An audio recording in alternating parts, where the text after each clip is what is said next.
கடைசி வரைக்கும் எல்லாத்தையும் காட்சி வடிவமாக்குறதுக்கு முயற்சி பண்ணுறமே ஒழிய கருத்தாக்கமாக உள்ளே ஏற்றுக்கொள்வதில் நமக்கு பெரிய சிக்கல் இருக்குது.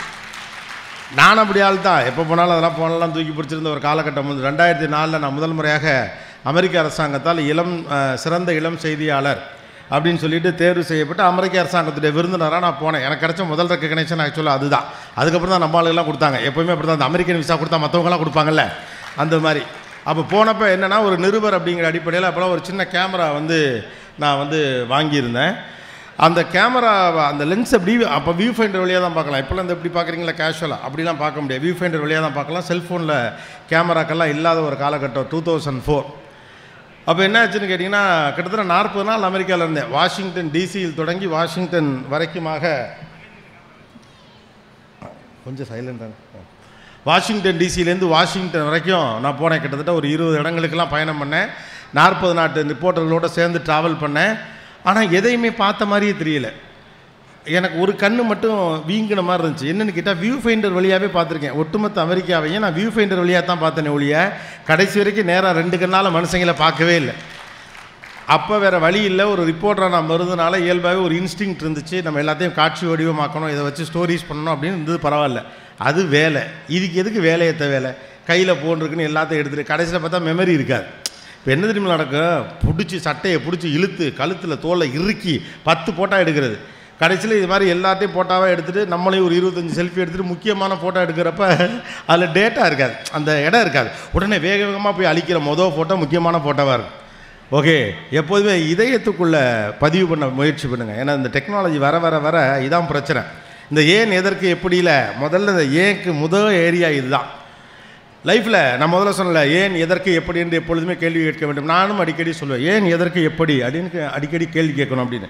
ஆனால் எனக்கு என்னமோ காலம் மாற மாற ரொம்ப கேள்வி கேட்குறோமோ அப்படின்னு ஒரு தோற்றம் வர ஆரம்பிச்சிருக்கு. குறிப்பாக இளம் மத்தியம பருவத்தில் இருக்கக்கூடிய யங் மாம்ஸ், யங் ஃபாதர்ஸ், என்ன சொல்ல போனால் ஒரு 25லேருந்து 35 வயதுக்கு உட்பட்டவர்கள்ட்ட இந்த சிக்கல் அதிகமாக இருக்குது. கடவுள்கிட்ட போய் நீங்கள் போய் நின்னா, ஒருவேளை எல்லாரும் வேண்டுகிறது நம்முடைய காதில் விழுகிற மாதிரி ஒரு கருவியை நம்ம செட்டப் பண்ணிவிட்டு ஒரு கோயிலுக்குள்ளே போய் நிற்கிறோம்னு வச்சுக்கோங்களேன். எல்லா பேரும் என்ன வேண்டிக்கிட்டு இருப்பான்னு மட்டும் யோசிச்சு பாருங்க. கடவுளே, எனக்கு மட்டும் ஏன் இப்படி நடக்குது? அப்போ பூரா பேருக்கு நடந்தால் பரவாயில்ல, என்ன பூரா பேருக்கு நடந்தால் பொதுவாக போயிடும், நம்மளும் சரின்னு சேர்ந்து கஷ்டப்பட்டுட்டு போகணும். அது ஏன் எனக்கு மட்டும் நடக்குது? நான் மட்டும் கஷ்டப்படுறேன், எல்லாம் உழைக்கிறேன், போராடுறேன், ஆனால் அவன்லாம் நல்லா இருக்கிறான், நான் நல்லா இல்லை. இப்போ பிரச்சனை நீங்கள் நல்லா இல்லைங்கிறதா, அவர் நல்லா இருக்கார் அப்படிங்கிறதா? ஏன் அப்படிங்கிற கேள்வியில் சில விஷயத்தை அர்த்தமே இல்லாமல் இது ஏன் நடந்துச்சுன்னு ரொம்ப யோசிக்கக்கூடாது. சுஜாதா அவர்கள் சொல்வார், சில விஷயத்தெல்லாம் அப்படியே அக்செப்ட் பண்ணிட்டு போயிடு. ஏன் ஏன் ஏன் நொயின்னு எல்லாத்தையுமே கேள்வி கேட்டுக்கிட்டே இருக்கக்கூடாது. ஏன் இப்படி நடந்துச்சு, ஏன் இப்படி பண்ணாங்க? இந்த ஏன் அப்படிங்கிற கேள்வி ரொம்ப அதிகமாக்கிறப்போ ஒரு சிக்கல் வருது. அது என்ன அப்படின்னு கேட்டால், ஒவ்வொன்றுக்கும் காரணத்தை தேட ஆரம்பிப்போம். நேற்று கணவர் வீட்டில் இருந்தபோது நல்ல மனசோட நல்ல ஜாலியாக பேசினார். இன்றைக்கி திடீர்னு அவர் ஏன் வேறு மாதிரி பேசுகிறார், என்னவா இருக்கும் அப்படின்னு சொல்லிட்டு ஒரு நாமளுக்கு இது என்னவா இருக்கும்னு யோசிச்சுக்கிட்டே சுற்றுறதுல ஒரு பிரச்சனை இருக்குது தெரியுமா? அதுதான் இருக்கிறதுலே பெரிய பிரச்சனை. இப்படிப்பட்ட எண்ணம் நமக்கு என்ன சிக்கலை உண்டாக்குதுன்னா, வாழ்க்கையை ஃபுல்லாக நம்ம கண்ட்ரோலில் எடுத்துடணும் அப்படிங்கிற. யாரோ ஒத்தாலும் இங்கேயும் சுத்தமாக பேசிக்கிட்டே இருக்காங்கண்ணே, தயவு செஞ்சு சைடில் மட்டும் பேசாதீங்கண்ணே. எதிர்த்தாப்பில் யார் பேசினாலும் எனக்கு பிரச்சனை இல்லை. இந்த பழக்கமாகி போச்சு. சைட்லேருந்து யாராவது பேசுனாங்க, நான் திரும்பி என்னன்னு கேட்டு பழகி. ஓகேம்மா, ஓகேயா? ஏன்ப்பா உனக்கு தான்ப்பா, அப்போ கூட நீ கவலைப்படலையாம்மா? ஒருத்தன் பேச்சை நிறுத்திட்டு போஸ் கொடுக்குறான், பரவாயில்ல நம்ம போயிடுவோம் நினச்சியா? நல்லா இருமா, நல்லா இதெல்லாம் கேட்கக்கூடாது. போஸ் கொடுத்துட்டு போயிடணும். சரி தான் தொலை, இது என்ன பண்ணுறது? இப்போ நம்ம சொன்னால் நிறுத்த போகிறாங்க. இப்படி பல விஷயத்தை நம்மளால் நிறுத்தவே முடியாது. அப்போ ஏன் இப்போ தாங்க சைடில் யாரும் பேசலைங்க, எக்கோ ஆகுதுங்க அண்ணே, கொஞ்சம் கண்ட்ரோல் பண்ணுங்கண்ணே. எவன்டா ஒருத்தன் நம்ம கூடவே பேசிகிட்டு இருக்கான்னு நான் யோசிக்கிறேன் ரொம்ப நேரமாக. ஏன் இவர் திரும்பி பார்க்குறேன், அவர் பேசாமல் முந்திரி பருப்பு சாப்பிட்டுட்டு பேசாமல் தான் இருக்காப்புல. இந்த மனுஷனை ரொம்ப தப்பாக நினச்சேன். சாரிண்ணே, நான் உங்களை தப்பாக நினச்சிட்டேன். தப்பு உங்கள் மேலே இல்லைண்ணே, உங்கள் கருவியில் எக்கோ அடிக்கிறதுனால நான் பேசுகிறது எனக்கே கேட்கல. இவ்வளோ சொல்கிறேன், திரும்ப ஒருத்தன் சைட்லேருந்து பேசுகிறான். தலைப்புக்கே என்ன வர முடியல பாருங்கள், எவ்வளோ துயரமாக இருக்குது வாழ்க்கை. லைஃப்பில் ஒரு இந்த அன்பே சிவம்னு ஒரு படம் இருக்குல்ல, அந்த படத்தில் ஒரு டயலாக் உண்டு. சமீபமாக அதை நான் அந்த சோஷியல் மீடியாவில் கூட அதிகமாக பார்த்தேன். வாழ்க்கை என்பது அடுத்த நொடிக்கு சேர்த்து வைத்திருக்கும் ஆச்சரியங்கள் என்னன்னு நமக்கு தெரிகிறதே கிடையாது. நாம் என்ன நினச்சிக்கணும், வாழ்க்கை முழுக்க முழுக்க என்னுடைய கட்டுப்பாட்டுக்குள் இருக்க வேண்டும் அப்படின்னு ஆசைப்படுறோம். இப்படி ஸ்டார்ட் ஆகணும், இப்படி பயணப்படணும், இப்படி மூவ் ஆகணும், இப்படி முடியணும், இது நடக்கணும், இது நடக்கணும், இது நடக்கணும். அப்போ இந்த கண்டிஷன்ஸ்க்கு உட்பட்டு ஒரு வாழ்க்கையை நீங்கள் கட்டுப்படுத்த முயற்சிக்கிற போது எழக்கூடிய மிக முக்கியமான விஷயங்கள் தான் தொண நம்மளே நாம் கேள்வி கேட்டுக்கிட்டே இருக்குது. வர்றவன் போகிறவங்களாம் கேள்வி கேட்டுக்கிட்டே இருக்குது. ஏன் இப்படி பண்ணுற, ஏன் இப்படி செய்கிற, ஏன் இப்படி பண்ணுற அப்படின்னு கேட்குறதுடைய கேள்வியின் பின்னணியில் இருக்கிறது என்னென்னு கவனித்து பார்த்தீங்கன்னா, ஏன் நான் சொன்னபடி நீ செய்யலை அப்படிங்கிறது தான். ஏன் இப்படி பண்ணுற அப்படின்னு கேட்பது என்பது அவர் ஏன் அப்படி செய்கிறார் என்று தெரிந்து கொள்வதற்காக கேட்கப்படும் கேள்வி அல்ல. நான் வாழ்க்கையை ஒரு கட்டுப்பாட்டுக்குள் வைத்திருக்கிற முனைகிறேன், அல்லது என்னை சார்ந்த மனிதர்களை என்னுடைய கட்டுப்பாட்டுக்குள் வைத்திருக்கிற முனைகிறேன், அவர்கள் நான் வைத்திருக்கக்கூடிய அந்த கோட் ஆஃப் கான்டாக்டுக்குள்ளே இல்லைன்னா நான் ஒரு கேள்வி கேட்குறேன், ஏன் இப்படி பண்ணுற, ஏன் இப்படி பண்ணுற, என்ன காரணம், உனக்கு எதுவும் வருத்தமா, இல்லை கவலையா, அல்லது நான் செய்வது உனக்கு பிடிக்கவில்லையா என்று தெரிந்து கொள்வதற்காக கேட்கப்படும் கேள்வி அல்ல. என் கட்டுப்பாட்டை மீறி நீ வெளியில் ஏன் போகிறேங்கிறதுக்கான கேள்வி தான் அந்த கேள்வி. ஏன் இப்படி பண்ணுற, ஏன் இப்படி செய்கிற அப்படிங்கிற. அப்போ நீங்கள் எல்லோரும் நினைக்கிறீங்கன்னா வாழ்க்கையை முழுக்க முழுக்க உங்கள் கட்டுப்பாட்டுக்குள்ளே வச்சுக்க நினைக்கிறீங்க. அப்படி இருக்காது வாழ்க்கை முழுக்க முழுக்க உங்கள் கட்டுப்பாட்டுக்குள்ள இருந்தால் இந்த வாழ்க்கையில் எந்த சுவாரஸ்யமும் இருக்காது. What is going to happen next அப்படிங்கிறது தெரியாமல் இருப்பது தான் வாழ்வின் அதிபுத்தி பெரிய சுவாரஸ்யமே. நம்ம என்ன நினைக்கிறோம்னா அடுத்து கெட்டது தான் நடக்குன்னு நினச்சிக்கிட்டே இருக்கும். அடுத்து கெட்டது தான் நடக்கும் அப்படின்னு நினச்சிக்கிட்டே இருக்கிறப்ப ஏற்படக்கூடிய சிக்கல் இருக்குல்ல, அதுதான் என்ன பண்ணுது, எல்லா கேள்வியும் கேட்க வச்சுக்கிட்டே இருக்கு. ஏன் பண்ணுற, எதுக்கு பண்ணுற, நான் உன்ட்ட என்ன சொன்னேன், நீ என்ன செய்கிற. இந்த வார்த்தை அடிக்கடி நம்ம வீடியோவுக்கு வரும். நான் என்ன சொன்னேன், நீ என்ன செஞ்சு வச்சுருக்க. அப்போ இந்த உலகத்தில் எல்லாமே எனக்கு தான் சரியாக தெரியுங்கிற ஈகோ இருக்கிற வரைக்கும், வாழ்க்கையை உங்கள் கட்டுப்பாட்டுக்குள்ளே வச்சுக்கணுங்கிற எண்ணம் உங்களுக்கு இருந்துக்கிட்டே இருக்கிற வரைக்கும் வாழ்க்கை முழுக்க தொந்தரவு இருந்துக்கிட்டே இருக்கும். அடுத்து நடக்க போது உங்களுக்கு சாதகமாகத்தான் இருக்கும் என்ற நம்பிக்கை இருக்கிற மனிதர்கள் எப்போதும் இவ்வளவு நெருக்கடிக்கு ஆளாவதே கிடையாது. நாம் எப்போதும் எதுவும் இழந்து விடக்கூடாது, எதையும் தொலைத்து விடக்கூடாதுங்கிற கவலையிலேயே ஓடிட்டு இருக்கிறோம். அதனால தான் வாழ்க்கையை கட்டுப்பாட்டுக்குள்ளே வச்சுக்க பார்க்குறோம் இல்லையா. அடுத்து நடக்கிறது கெட்டதாக தான் இருக்கணும், அன்டில் அதர்வைஸ் நான் சொன்னபடி போகலைன்னா கெட்டது தான் நடக்கும் அப்படின்னு நீங்கள் டிசைட் பண்ணிட்டீங்கன்னு வச்சுக்கோங்களேன், எல்லாத்தையும் இழுத்து பிடிக்கத்தானே பார்ப்பீங்க. மனிதன் எல்லா இழப்புகளோடும் ஒரு விதையை கடவுள் கொடுத்துட்டு தான் போகிறான். எல்லா இழப்புகளின் பின்னாலும் ஒரு விதை தூவப்படுகிறது. நீங்கள் ஒன்றை இழக்கிறீங்கன்னா உங்கள் கண்ணுக்கு தெரியாமல் அங்கே இன்னொரு வாய்ப்பு கொடுக்கப்பட்டு தான் போகுது. நீங்கள் ஒன்றை இழக்கிறீங்கன்னா உங்கள் கண்ணுக்கு தெரியாமல் அந்த இடத்துல ஒரு விதை விழத்தான் போகுது. ஆனால் இழந்ததை பற்றியே கவலைப்பட்டு கொண்டு இருக்கிற போது கிடைத்திருக்கக்கூடிய வாய்ப்பை நாம் கவனிக்க தவறிவிடுகிறோம். மனுஷன் எல்லாருமே அப்படி தான், கிடைக்கிற வாய்ப்பை கவனிக்கிறதே கிடையாது. It's a parallel. எல்லாருக்கும் உன்னை கொடுத்துட்டு பிடிங்கிக்கிறதுலாம் கிடையாது. உனக்கு ஒன்று நான் கொடுக்கலைன்னா அதுக்கு நான் கொடுக்காமல் இருக்கிறதுக்கு ஒரு காரணம் இருக்குது, அவ்வளோதான். Everything have a reason. ஏதோ ஒரு காரணம் இருக்குது போல அப்படின்னு நினச்சிட்டு போயிட்டே இருக்கணும். நான் டாக்டருக்கு படிக்கணும்னு ஆசைப்பட்டேன். நான் மட்டும் இல்லை, என்னை சுற்றி இருக்க எல்லாரும் டாக்டருக்கு படிக்கணும்னு ஆசைப்பட்டாங்க. 1980களில் பிறந்த அனைவருமே டாக்டராக வேண்டும் என்று தான் பிரியப்பட்டார்கள். இப்போதும் கூட அப்படித்தான் பிரியப்படுகிறது என்பது தான் ஆச்சரியம். அந்த ஆசையிலெல்லாம் பெரிய மாற்றம்லாம் கிடையாது. ஒரு டாக்டராக்கி பார்க்கணும், ஓகே, அப்போதைக்கு நல்ல பெரிய படிப்பு, மக்களுக்கு செய்யும் பெரும் பணி அப்படிங்கிறதுனால நல்லா படித்தேன், நல்லா போச்சு. நான் இந்த நல்லா படிக்கிற பேரை சுற்றி 4 பேரை சேர்த்து படிக்க சொல்லுவாங்கள்ல, அது மாதிரி என்னோட ஒரு 8 பேரை சேர்த்து படிக்க வச்சாங்க. அவங்க எல்லாருமே 400க்கு மேலே எடுத்துட்டாங்க. நான் 400 கூட எடுக்கலை. எங்கள் ஸ்கூல் ஹெட்மாஸ்டர் பக்கத்து ஸ்கூலில் போய் சண்டை எங்கள் பையன் தான் ஸ்டேட் ஃபஸ்ட் எடுக்கிறான்னு என்னை கேட்காம அவர் நான் பாட்டு சப்பாத்தி சாப்பிட்டுருக்கல, சபதம்லாம் பண்ணிட்டு வந்துட்டார். நான் டிஸ்ட்ரிக்ட் ஃபஸ்ட்டு கூட எடுக்கலை. ஏன் இப்படி நடந்துச்சு? சரி, திரும்ப நல்லா படிப்போம். படிப்பு எனக்கு ரொம்ப பிடிக்கும். நல்லா படிக்கக்கூடிய பையன் தான். நல்லா படித்து காடு மேடெல்லாம் உட்காந்து படித்து, மரத்து மேலே உட்காந்து படித்து, பொக்கடாயர்கள் வாசலில் படித்து, நைட்டெல்லாம் சுடுகாட்டில் கூட நான் பயப்படாமல் பேய் பக்கத்தில் படிப்பேன் தெரியுமா அப்படின்னு பீத்திக்கிறதுக்காக அந்த ரோட்டில் உட்காந்து படித்து எல்லா இடத்துலையும் படித்து பெருசாக மார்க் எடுக்கலை. டாக்டருக்கு போக முடியலை, ஓகே, நடக்கலை. அப்புறம் எனக்கு பிடிச்சிருந்தது பிபிஏ பிடிச்சிருந்துச்சு, அதை படித்தேன். எம்பிஏ படிக்கணும்னு தான் சென்னைக்கு வந்தேன், நடக்கலை. ஆனால் இப்போ என்ன மோசம் போச்சு, அது நடக்காமல் போனதற்கு இப்படி நடக்க வேண்டும் என்று ஒரு காரணம் இருக்கிறது, அவ்வளோதானே. அது நடக்காமல் போவதென்றால் எல்லா இழப்பும் ஏதோ ஒரு விதையை தூவி விட்டு போகிறது. லைஃப்பில் உங்களுக்குலாம் ஏன்டா கடவுளை இவ்வளோ கஷ்டம் கொடுக்குறேன்னு சொல்கிறப்பெல்லாம் இந்த வார்த்தை ஞாபகம் வச்சுங்க. கடவுள் எல்லார்கிட்டையும் கஷ்டத்தை கொடுக்க மாட்டான். யாருக்கு வாய்ப்பை கொடுக்க போகிறோன்னா அவனுக்கு தான் கஷ்டத்தை கொடுப்பான். நான் கொடுக்குற நல்ல வாய்ப்பை ஹேண்டில் பண்ணுற கெப்பாசிட்டி அவனுக்கு இருக்கா இல்லையா நம்ம பார்க்கணுமா இல்லையா. சும்மா போகிற வரவன்ட்டெல்லாம் தூக்கியாக கொடுக்க முடியும். ஒரு பொறுப்பை நான் ஒருத்தண்ட கொடுக்குறேன்னா அதை செய்கிறதுக்கான கெப்பாசிட்டி இருக்கான்னு பார்ப்பார். ஒரு நல்ல பணக்கார தந்தை, வெறும் பணக்கார தந்தை சொல்ல, நல்ல பணக்கார தந்தை தன்னுடைய 3 பிள்ளை இருக்காங்க அப்படின்னா 3 பிள்ளை நான் பெத்த பிள்ளைங்கிறதுக்காண்டி தூக்கி ஒருத்தண்ட டபக்கெல்லாம் பதவி கொடுக்க மாட்டார். அந்த 3 பிள்ளைகளிலும் எவன் இந்த சாம்ராஜ்யத்தை சரியாக நிர்வகிப்பான், எவன் இந்த நிர்வாகத்தின் மூலமாக கிடைக்கக்கூடிய பணத்தை மற்றவர்களுக்கும் பகிர்ந்து கொள்ள தயாராக இருப்பான், தான் மட்டும் உண்டு வாழாமல் மற்றவர்களையும் சேர்த்து அழைத்து செல்ல வேண்டும் என்ற நல்ல மதியோடு இருக்கக்கூடிய பிள்ளை யாருன்னு பார்த்து, அவன் கடைசி பிள்ளையாக இருந்தாலும் பரவாதான், மூத்தவங்க 2 பேர் பெரிய சண்டைக்கே வந்தாலும் பல்ல கடிச்சிக்கிட்டு நின்று கடைசி பையன் கையில் தான் கொடுப்பார். ஏன்னா இவன் கையில் கொடுத்தா தான் உருப்புடுன்னு அவருக்கு தெரியும். அப்போ வாய்ப்பை கொடுக்குறவன் சோதிப்பான். நீங்கள் சோதனையில் இருக்கிற போது மனிதர்கள் உங்களோடு கூட இருப்பதில்லை. காரணம், நீங்கள் சோதனையில் இருக்கிற போது கடவுள் உங்கள் கூட இருக்கிறார். அதான் உண்மை. இது புரியாமல் தான் கடவுளை ஏன்டா கஷ்டத்தை கொடுத்து அவர் அங்கே லூசு போல செக்கிங் போயிட்டுருக்குறா, ஆன் த ப்ராசஸ்ரா. நீ என்னடா அதுக்குள்ளே போயிட்டு இவ்வளோ திரும்ப வந்துட்டு எனக்கிட்டே வந்து கொடுக்குற பிரச்சனையை கொடுத்தவன். நீங்கள் கடவுளோ இயற்கையோ ஏதோ ஒன்றை நம்பக்கூடிய ஆளாக இருப்பீர்கள். அப்போ உங்கள் வாழ்வு வழக்கத்திற்கு மாறாக ஒன்று நடக்கிற போதெல்லாம் இடிந்து நீங்கள் உட்கார்ந்து ஏன் இப்படி நடக்கிறது, ஏன் இப்படி நடக்கிறது, காரணத்தை தேடாதீர்கள். ஏதோ ஒரு காரணத்திற்காக நடக்கிறது, அதில் என்ன வாய்ப்பு இருக்கிறதுன்னு தேட பாருங்கள். நம்ம எப்போதுமே இழந்ததை பற்றியே கவலைப்பட்டு கொண்டு இருக்கிறோம்.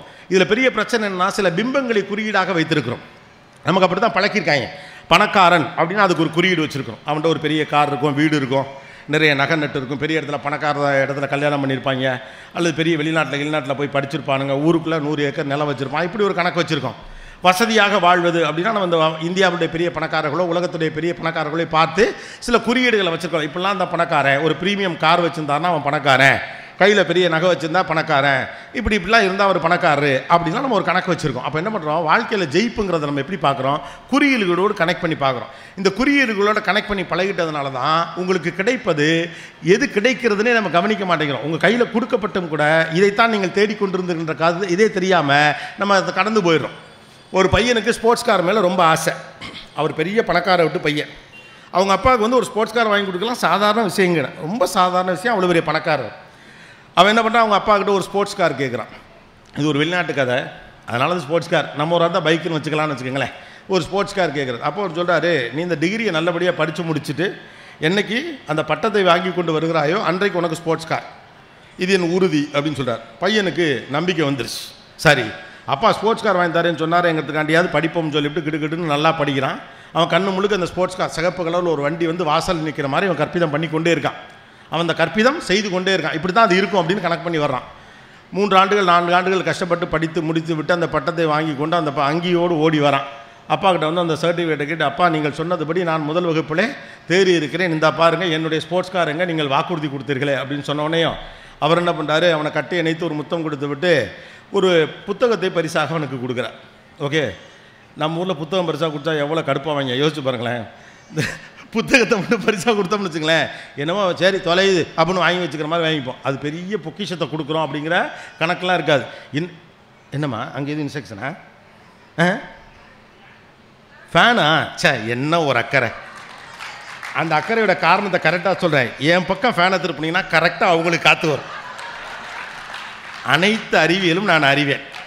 ஓகே, அவர் வந்து ஒரு புத்தகத்தை பரிசாக கொடுக்குறார் பையன் கையில். அவனுக்கு ரொம்ப ஆத்திரம் வந்தது. தந்தை ஏமாற்றி விட்டதாக நினைக்கிறேன். என்னடா இவ்வளோ தூரம் கடைசி அவர் சொன்னபடி உழைத்தோம், நம்ம அவர் சொன்னபடியே செஞ்சு முடிச்சுவிட்டோம். ஆனால் அந்த ஆள் இவ்வளோ பெரிய பணக்காரன் ஒரு ஸ்போர்ட்ஸ் காரங்க அன்றைக்கி ஒரு நாள் செலவு அவருக்கு, அதை வாங்கி கொடுக்காம என்னை ஏமாற்றிட்டானே அப்படின்னு சொல்லிட்டு கோபமாக அந்த புத்தகத்தை அந்த இடத்துல வைத்து விட்டு வீட்டை விட்டு கிளம்பி போகிறான். வீட்டை விட்டு கிளம்பி போனவன் அவன் போயிட்டு ஏதோ பண்ணி அவனெல்லாம் வந்துட்டான். ஒரு 15-20 ஆண்டுகள் அதுக்குள்ளே அவனுக்கு திருமணம் ஆகிடுச்சு, 2 குழந்தைகள்லாம் ஆகிடுச்சு. ஒரு நாள் அப்படியே அனாமதேயமாக வீட்டிலே அமர்ந்திருக்கிற போது அவனுடைய பிள்ளை மடியில் ஏறி விளையாடுகிற போது அவனுடைய அப்பாவின் எண்ணம் ரொம்ப வந்து மனசில் உறுத்துது. சே, இப்போ நம்ம அப்பா நம்ம எவ்வளோ ஏங்கியிருப்பார், 20 வருஷம் அவரை ஏதோ ஒரு காரணத்துக்காக விட்டுட்டு வந்துட்டோமே, அவ்வளோ பெரிய பணக்கார மனுஷன், இவ்வளோ சொத்து பத்தெல்லாம் நமக்காக சேர்த்தால விட்டுவிட்டோமே அப்படின்னு சொல்லிட்டு ரொம்ப மனசு உறுத்த. இடையிடையே அப்பாவின் ஞாபகம் வந்தாலும் கூட அவர் செய்த துரோகம் அவனுக்கு அழுத்தமாக உறுத்தி கொண்டிருந்த காரணத்தினால் அவர் போய் பார்க்கவே இல்லை. சரி, அப்பாவை போய் பார்ப்போன்னு கிட்டத்தட்ட 20 ஆண்டுகளுக்கு பிறகு கிளம்பி தன்னுடைய சொந்த ஊருக்கு போகிறான். ஒரு 500-600 மைலுக்கு அப்பாற்பட்ட ஒரு இடம். அங்கே போனால் அந்த பழைய பங்களா அப்படியே இருக்கிறது. வீட்டுக்குள்ளே போகிறாரு. அவர் சிறு வயதில் இருந்தபோது சிறு வயது பிள்ளைகளாக அங்கே வேலை பார்த்த சில பேர்லாம் பெரிய ஆளாகி அங்கே இருக்கிறாங்க. அப்பாவுடைய போட்டோ இருக்காங்க. அப்பா செத்து போயிட்டார். அப்பா அவுட்டு. ரொம்ப வருத்தமாக இருக்கு. சை, இந்த மனுஷனை விட்டுட்டோமே, ஏதோ ஒன்று ஸ்போர்ட்ஸ் கார் கிடைக்கல திட்டிருக்கலாம், இல்லாட்டி வெயிட் பண்ணியிருக்கலாம், நீங்கள் வாங்கி தாப்பா தந்தாவணும் சண்டை கிண்டை போட்டிருக்கலாம், இல்லை அழுதுகிட்டு 2 நாள் கோச்சிக்கிட்டு வீட்டை விட்டு வெளியில் போய்ட்டு 2 நாள் கழிச்சு திரும்ப வந்துருக்கலாம். இது என்ன மூர்க்கத்தனமான கோபம். ஒரு தந்தை இழந்து விட்டோமே, இந்த மனுஷன் நம்மளை எவ்வளோ தேடி இருப்பார்னு ரொம்ப வருத்தத்தோடு தந்தையின் பக்கத்தில் நின்று மனம் வெதும்பு அப்படி பார்த்துக்கிட்டு இருக்க பக்கத்தில் அவர் கொடுத்த அந்த புத்தகம், அவன் கோபமாக வச்சுட்டு போன புத்தகம் அங்கே இருக்குது. அந்த புத்தகத்தை எடுத்து அப்படியே புரட்டிக்கிட்டே தந்தை நினைவுகளோடு பார்த்துக்கிட்டே இருக்கான். அப்படியே புரட்டுறான். அப்படியே புத்தகத்தை வரப்போ கடைசி பக்கத்தில் பார்த்தா அவர் அந்த ஸ்போர்ட்ஸ் கார் வாங்கினதுடைய பில்லு அதில் இருக்குது. அந்த ஆள் நேராக அதை கொடுத்து போடா போய் கார் எடுத்துகிட்டு வரான்னு சொல்லாமல் அது ஒரு புத்தகத்துக்குள்ளே வச்சு கொடுத்துருக்காரு. இந்த முட்டா பையன் அவசரம் கொடுக்க கோவத்தில் போட்டேன்னு புத்தகத்தை தூக்கி வீசிட்டு போயிட்டான். ஆனால் கடைசி பக்கத்திலே உனக்கு வேண்டியது இருக்கிறது என்று அவர் சொல்லுவதற்கு முன்னாக ஓடிப்போகிறவன் தன்னைத்தானே அதிகமாக கேள்வி கேட்டுக்கொண்டு முடிவுகளுக்கு வருகிறான். இதெல்லாம் எதனால் நடக்குது? முன்னெடுக்கப்பட்ட முடிவுகள். தந்தை ஏமாற்றி விட்டார். கொஞ்சம் பொறுமையாக இருந்தால் நமக்கு தேவையானது ஆட்டோமேட்டிக்காக கிடச்சிடும். 2வது முக்கியமான விஷயம், கடவுள் நீங்கள் கேட்பதை உங்களுக்கு பிடித்த வடிவத்தில் கொடுப்பார் என்ற அவசியம் இல்லை. அது வேறொரு வடிவத்தில் உங்களுக்கு கொடுக்கப்படும். அதான் நான் சொன்னேன், நீங்கள் தேடுகிற மாதிரியே அது உங்களுக்கு இருக்கணுங்கிற அவசியம் இல்லை. இடைப்பட்ட காலத்தில் 20 வருஷங்களுக்கு முன்னாலேன்னு நினைக்கிறேன், சர்வதேச அளவில் இருக்கக்கூடிய ஒரு பெரிய நிறுவனத்திலே ஒரு 1-2 பேரை வேலைக்கு தேர்வு செய்வாங்க. அதுக்கு போட்டியிடுவது மிகவும் சிரமம். ஸோ இரவெல்லாம் போயிட்டு, அப்போல்லாம் ப்ரௌசிங் சென்டரில் தான் கம்ப்யூட்டர்ஸ்லாம் இருக்கும், சொந்தமாக கம்ப்யூட்டர் வாங்கி வைத்துக்கொள்ள வசதி இல்லை. என் அண்ணனுடைய நண்பர் ஒருத்தர் ப்ரௌசிங் சென்டர் வச்சிருந்தார். ஒரு 9 மணிக்கு மூடுவார். 9:30 மணிக்கு என் வீட்டு வழியாக கடந்து போகிற போது அந்த சாவி எனக்கு கொடுப்பார். ஒரு ஃப்ளாஸ்க் நிறைய டீயை ரொப்பிக்கிட்டு நைட்டு 10 மணிக்கு அங்கே போனால் நான் காலையில் 4 மணி வரைக்கும் உட்காந்து படிப்பேன். ஏன்னா இன்டர்நெட் அங்கே தான் இருக்கும்.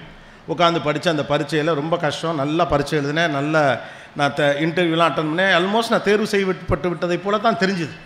ஆனால் இடைசியில் அவங்களுக்கு இடைப்பட்ட காலத்தில் அவங்களுக்கு இருக்கக்கூடிய புரோட்டோக்கால் இருக்குல்ல, இத்தனை பதவிகளில் இவங்களுக்கு உள்ள சீட்டு கொடுக்கணும், அல்லது வந்து இந்த நாட்டுக்காரருக்கு கொடுக்கணும் அப்படிங்கிற சில நெருக்கடிகள் அவங்களுக்கு உண்டு. அது யதார்த்தமாக அவங்களுக்குடைய புரோட்டோக்கால். அதனால் எனக்கு அது கிடைக்கல. என்னடா இவ்வளவு காலம் உழைச்சம் போனால் வந்தோம், அது கிடைக்கல, எனக்கு ரொம்ப வருத்தமாக இருந்தது. ஒருவேளை அந்த வேலை கிடச்சி நான் வெளிநாட்டில் போய் செட்டிலாக இருந்தால் இது எனக்கு கிடச்சிருக்காது. இப்போ அடுத்த வாரம் அதே நாட்டுக்கு நான் போகிறேன் கெஸ்ட்டாக. சரியா? என்னை எக்ஸாம்பிளாக சொல்கிறது வழியாக என்னை பற்றி சொல்வதுன்ற அர்த்தம் இல்லை. வேறு யாரை பற்றியும் சொன்னால் நம்ம சொல்ல முடியாது, அதுக்கு அவங்கள்ட்ட பர்மிஷன் வாங்கணும். நம்மளை பற்றி சொல்லல நம்ம ஈஸியாக சொல்லிட்டு போகலாம். நான் இதை நம்புகிறேன், ஏன்னா நம்முடைய வாழ்க்கையில் இதெல்லாம் நடந்திருக்கு. அடுத்து உங்களுக்கு தேவைப்படக்கூடிய ஒன்று கிடைக்கும். ஒன்று நடக்கலைன்னா அதுக்கு ஒரு காரணம் இருக்குது, ஒன்று நடக்குதுன்னா அதுக்கு ஒரு காரணம் இருக்குது. நியாயமாக அறிவுபூர்வமாக கேட்க வேண்டிய ஏன் கேள்விகளை மட்டும் கேளுங்கள். தொண நீ ஏன் ஏன் ஏன் ஏன் ஏன் எதுக்கு எதுக்கு எதுக்கு நோண்டிக்கிட்டு இருந்தீங்கன்னு வச்சுக்கோங்களேன், கடைசி வரைக்கும் அதை தவிர பண்ணி will become the part of the issue, you will not the part of the solution. ஏன் நடந்துச்சு, ஓகே இதுக்காக தான் நடந்துச்சு போட்டு, ஓகே சிலதெல்லாம் அப்படியே விட்டுறணும் அப்படிம்பாங்கல்ல, அது இந்த காலகட்டத்திற்கு தேவைப்படுதுன்னு தோணுது. 10 ஆண்டுகளுக்கு முன்னதாக ஏன் என்று அடிக்கடி கேள்விகள்னு சொன்னவன் தான் நானும் கூட. அது சின்ன பசங்கள்கிட்ட எப்போதுமே நான் சொல்லுவேன். ஆனால் இப்போ இடைப்பட்ட காலத்தில் இருக்கக்கூடிய 30-35 வித ஆட்கள்கிட்ட இந்த ஏன் கேள்வி ஓவராக இருக்குது. அம்மாக்கள்கிட்டலாம் ரொம்ப அநியாயத்துக்கு இருக்குது. ஒரு பையன் சும்மா இருக்கான், அவன் நார்மலாக இருக்கிறது லேசாக சோர்ந்து போகிறான். ஏன் புள்ள சோர்ந்து போச்சு? வைட்டமின் டி குறைபாடாக இருக்குமா? டாக்டரே சொல்கிறாரு 3 நாள் பார்க்கலாம், சளியெல்லாம் தானாகவே சரியார் இல்லை, உடனே பிளட் டெஸ்ட் எடுத்து பார்க்கணும். அது என்னென்னு உடனே தெரியணும் டாக்டர். இப்போ என்ன உங்களுக்கு பையனுக்கு ஏதாவது ஸ்பெஷலாக நடக்கணுமா என்னவா இருக்கும், ஏன்னா இருக்கும்? ஏன்னா அந்த வாழ்க்கையின் கட்டுப்பாட்டுக்குள்ளே இருக்கணும், என் பிள்ளையின் ஆரோக்கியம் என் கட்டுப்பாட்டுக்குள்ளே இருக்கணும், என் கணவர் என்னுடைய கட்டுப்பாட்டுக்குள்ளே இருக்கணும், என் மனைவி என்னுடைய கட்டுப்பாட்டுக்குள்ளே இருக்கும், இந்த உலகம் என் கட்டுப்பாட்டுக்குள்ளே இருக்கணும். இது எதுவுமே உங்கள் கட்டுப்பாட்டுக்குள்ளே இருக்காது. உங்கள்கிட்ட கட்டுப்பாட்டுக்குள்ளே இருக்க வேண்டியது உங்களுடைய எண்ணங்கள் மட்டும்தான். You can control only your thoughts, not the world. எதை உங்களால் கட்டுப்படுத்த முடியாதோ அதை போக்கில் விட்டு போங்க. எல்லாவற்றையும் காரணத்தை எடுக்கிறவங்களாம் சூப்பரான தம்பதியாலாம் இருந்திருக்க முடியாது. நல்லா நீங்கள் உங்கள் கணவரை புரிஞ்சுக்கணும். உலகத்திலே 1 நம்பர் மோசமான அட்வைஸ் தான். நீங்கள் உங்கள் கணவரை முழுமையாக புரிந்து கொள்ள வேண்டும், நீங்கள் உங்கள் மனைவியை முழுமையாக புரிந்து கொள்ள வேண்டும். 2 பேரும் ஏதாவது கோர்ஸ் இருந்தால் போய் படிங்க, ஒருவர் புரிந்து கொள்வது எப்படி அப்படின்னு. சுவாரஸ்யமே ஒரு மனுஷனை முழுமையாக புரிஞ்சுக்க முடியாமல் இருக்குது தான். ஒரு மனிதனை புரிஞ்சுக்க முயற்சிக்கிறது தான் வாழ்வின் சுவாரஸ்யமே ஒழிய ஒருத்தரை முழுசாக புரிஞ்சு அவரை நீங்கள் விட்டுட்டு போயிடுவீங்க. ஒரு அப்பழுக்கற்ற மனிதன் உலகத்தில் இருக்கானா என்ன? நான் இல்லைப்பா, நீங்களாம் வேணால் கிளைம் பண்ணிக்கங்க. ஆனால் யாருமே அவ்வளோ நல்லவெல்லாம் இல்லை. ஒரு நேரம் எல்லாருக்கும் போட்டாக்கு போஸ்ட் கொடுப்போம், சரியா? ஒரு நேரம் ஏதோ வேறு ஒரு மூடில் இருப்போம். வீட்டிலேருந்து ஒரு ஃபோன் வந்திருக்கும், பாப்பாக்க முடியலை அப்படிங்கிறப்ப அந்த மன உளைச்சல் இருக்கப்போ ஒருத்தர் சார் நல்லா சரிங்க சார் அப்படின்னா சின்ன எரிச்சல் வரதான் செய்யும்.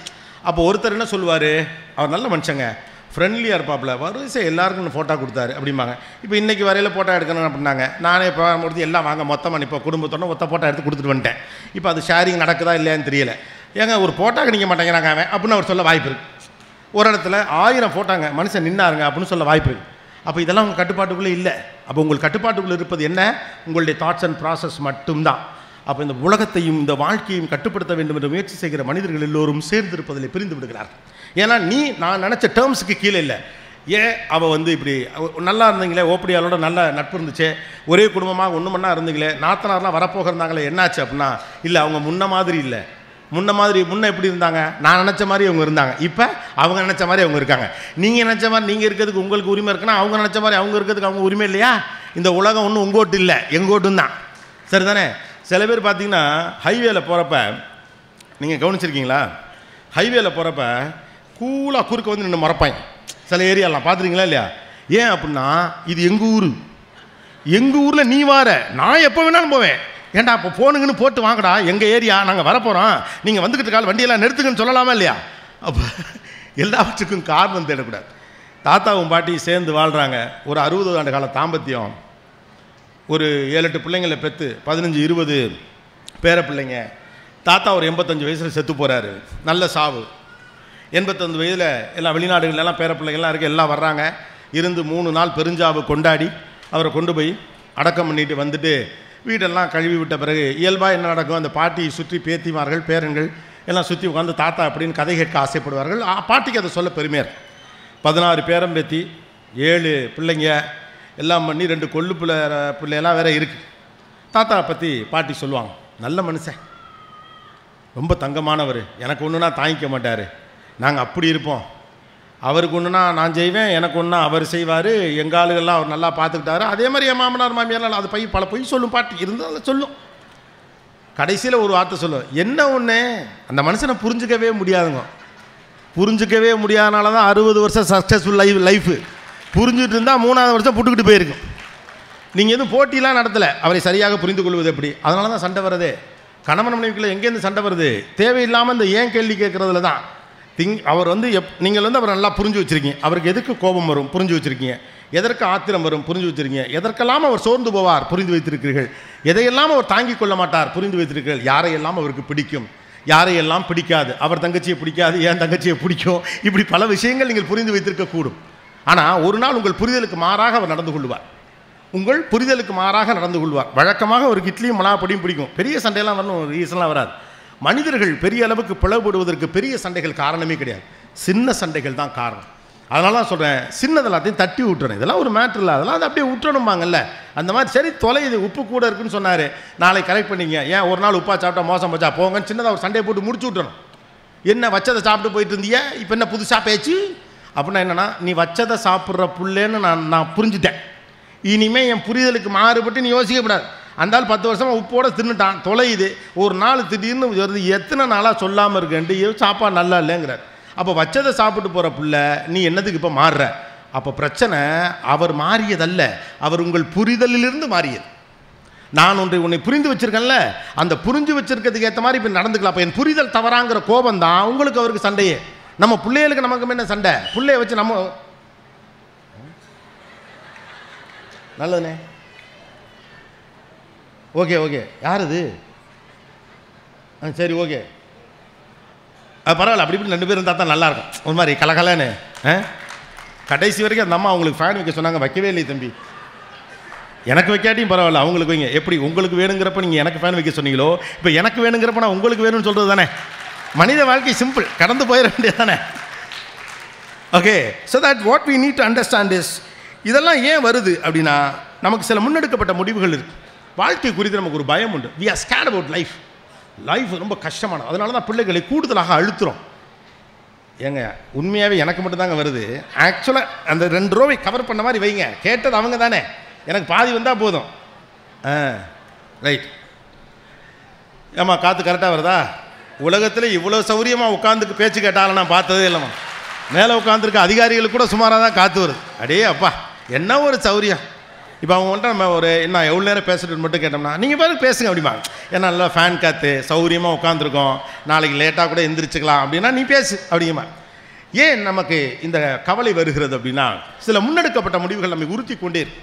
வாழ்க்கை குறித்து ஒரு பயம் இருக்குது. அதனால தான் பிள்ளைகள் நம்ம கூடுதலாக தொந்தரவு செய்கிறோம். இப்படியெல்லாம் நீ இருந்தீனா உருப்படா போயிடுவேன், இப்படியெல்லாம் இருந்தால் நீ என்ன ஆவ, இப்படியே இருந்தால் நீ என்ன ஆயிடுவ, நமக்கு தான் தெரியாதே. ஏன்னா முழுக்க முழுக்க அந்த உலகத்தை நீங்கள் கட்டுப்பாட்டுக்குள்ளே வச்சுக்க பார்க்குறீங்க. இப்படி இருந்தால் இப்படி ஆகும், இப்படி இருந்தால் இப்படி ஆக்கி விடலாம், இப்படி நடந்தால் அப்படி நடந்து விடும் நீங்கள் நம்புறதுனாலையும் அந்த கட்டுப்பாட்டை கைக்குள்ளே கொண்டு வர முயற்சி பண்ணுறதுனால தான் சின்ன சேட்டைகளை கூட இப்போல்லாம் பொறுத்துக்க முடியாது. 24 hours நம்ம ப்ரொடக்டிவாக இருக்கணும் அப்படின்னு நினைக்கிறோம். செத்த நேரம் ஒரு 1/2 மணி நேரம் விளையாடுவோம் அப்படின்னா விளையாடுறது.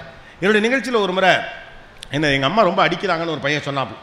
ஆமாங்க, இப்போ கூடுதலாக அடித்து போட்டுட்டேன் அப்படின்னாங்க. அவன் படிக்கவே மாட்டேங்கிறான், கஷ்டப்பட்டு சொல்லிக் கொடுக்குறோம்ல அப்படின்னு அந்த அம்மா சொன்னப்போ அவனுடைய டைம் டேபிள் அவன் சொல்கிறான், அவனுக்கு உச்சா போகிறதுக்கு கூட நேரம் கொடுக்கல அவங்க.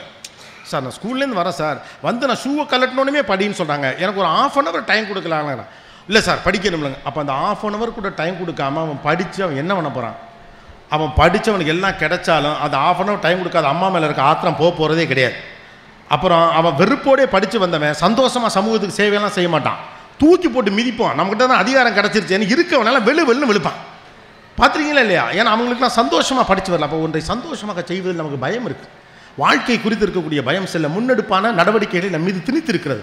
அதுதான் ரொம்ப கேள்வி கேட்க வைக்குது. அதில் மொதல் விஷயம், வாழ்க்கை எப்போதும் மகிழ்ச்சியாக இருக்காது. இது ஒரு முக்கியமான விஷயம். குறிப்பாக கொஞ்சம் அந்த மிட் ஏஜில் இருக்கக்கூடிய அம்மாக்களுக்கு இந்த பயம் கூடுதலாக இருக்குது. இப்போ அப்பாக்களுக்கு அந்த பயம் ரொம்ப அதிகமாகிடுச்சு. அதுக்கான reason social reasons. Uncertainty is order of the டேங்கிறான். நிச்சயமற்ற தன்மையை வாழ்வினுடைய அடிப்படை என்று மாறி இருக்குது.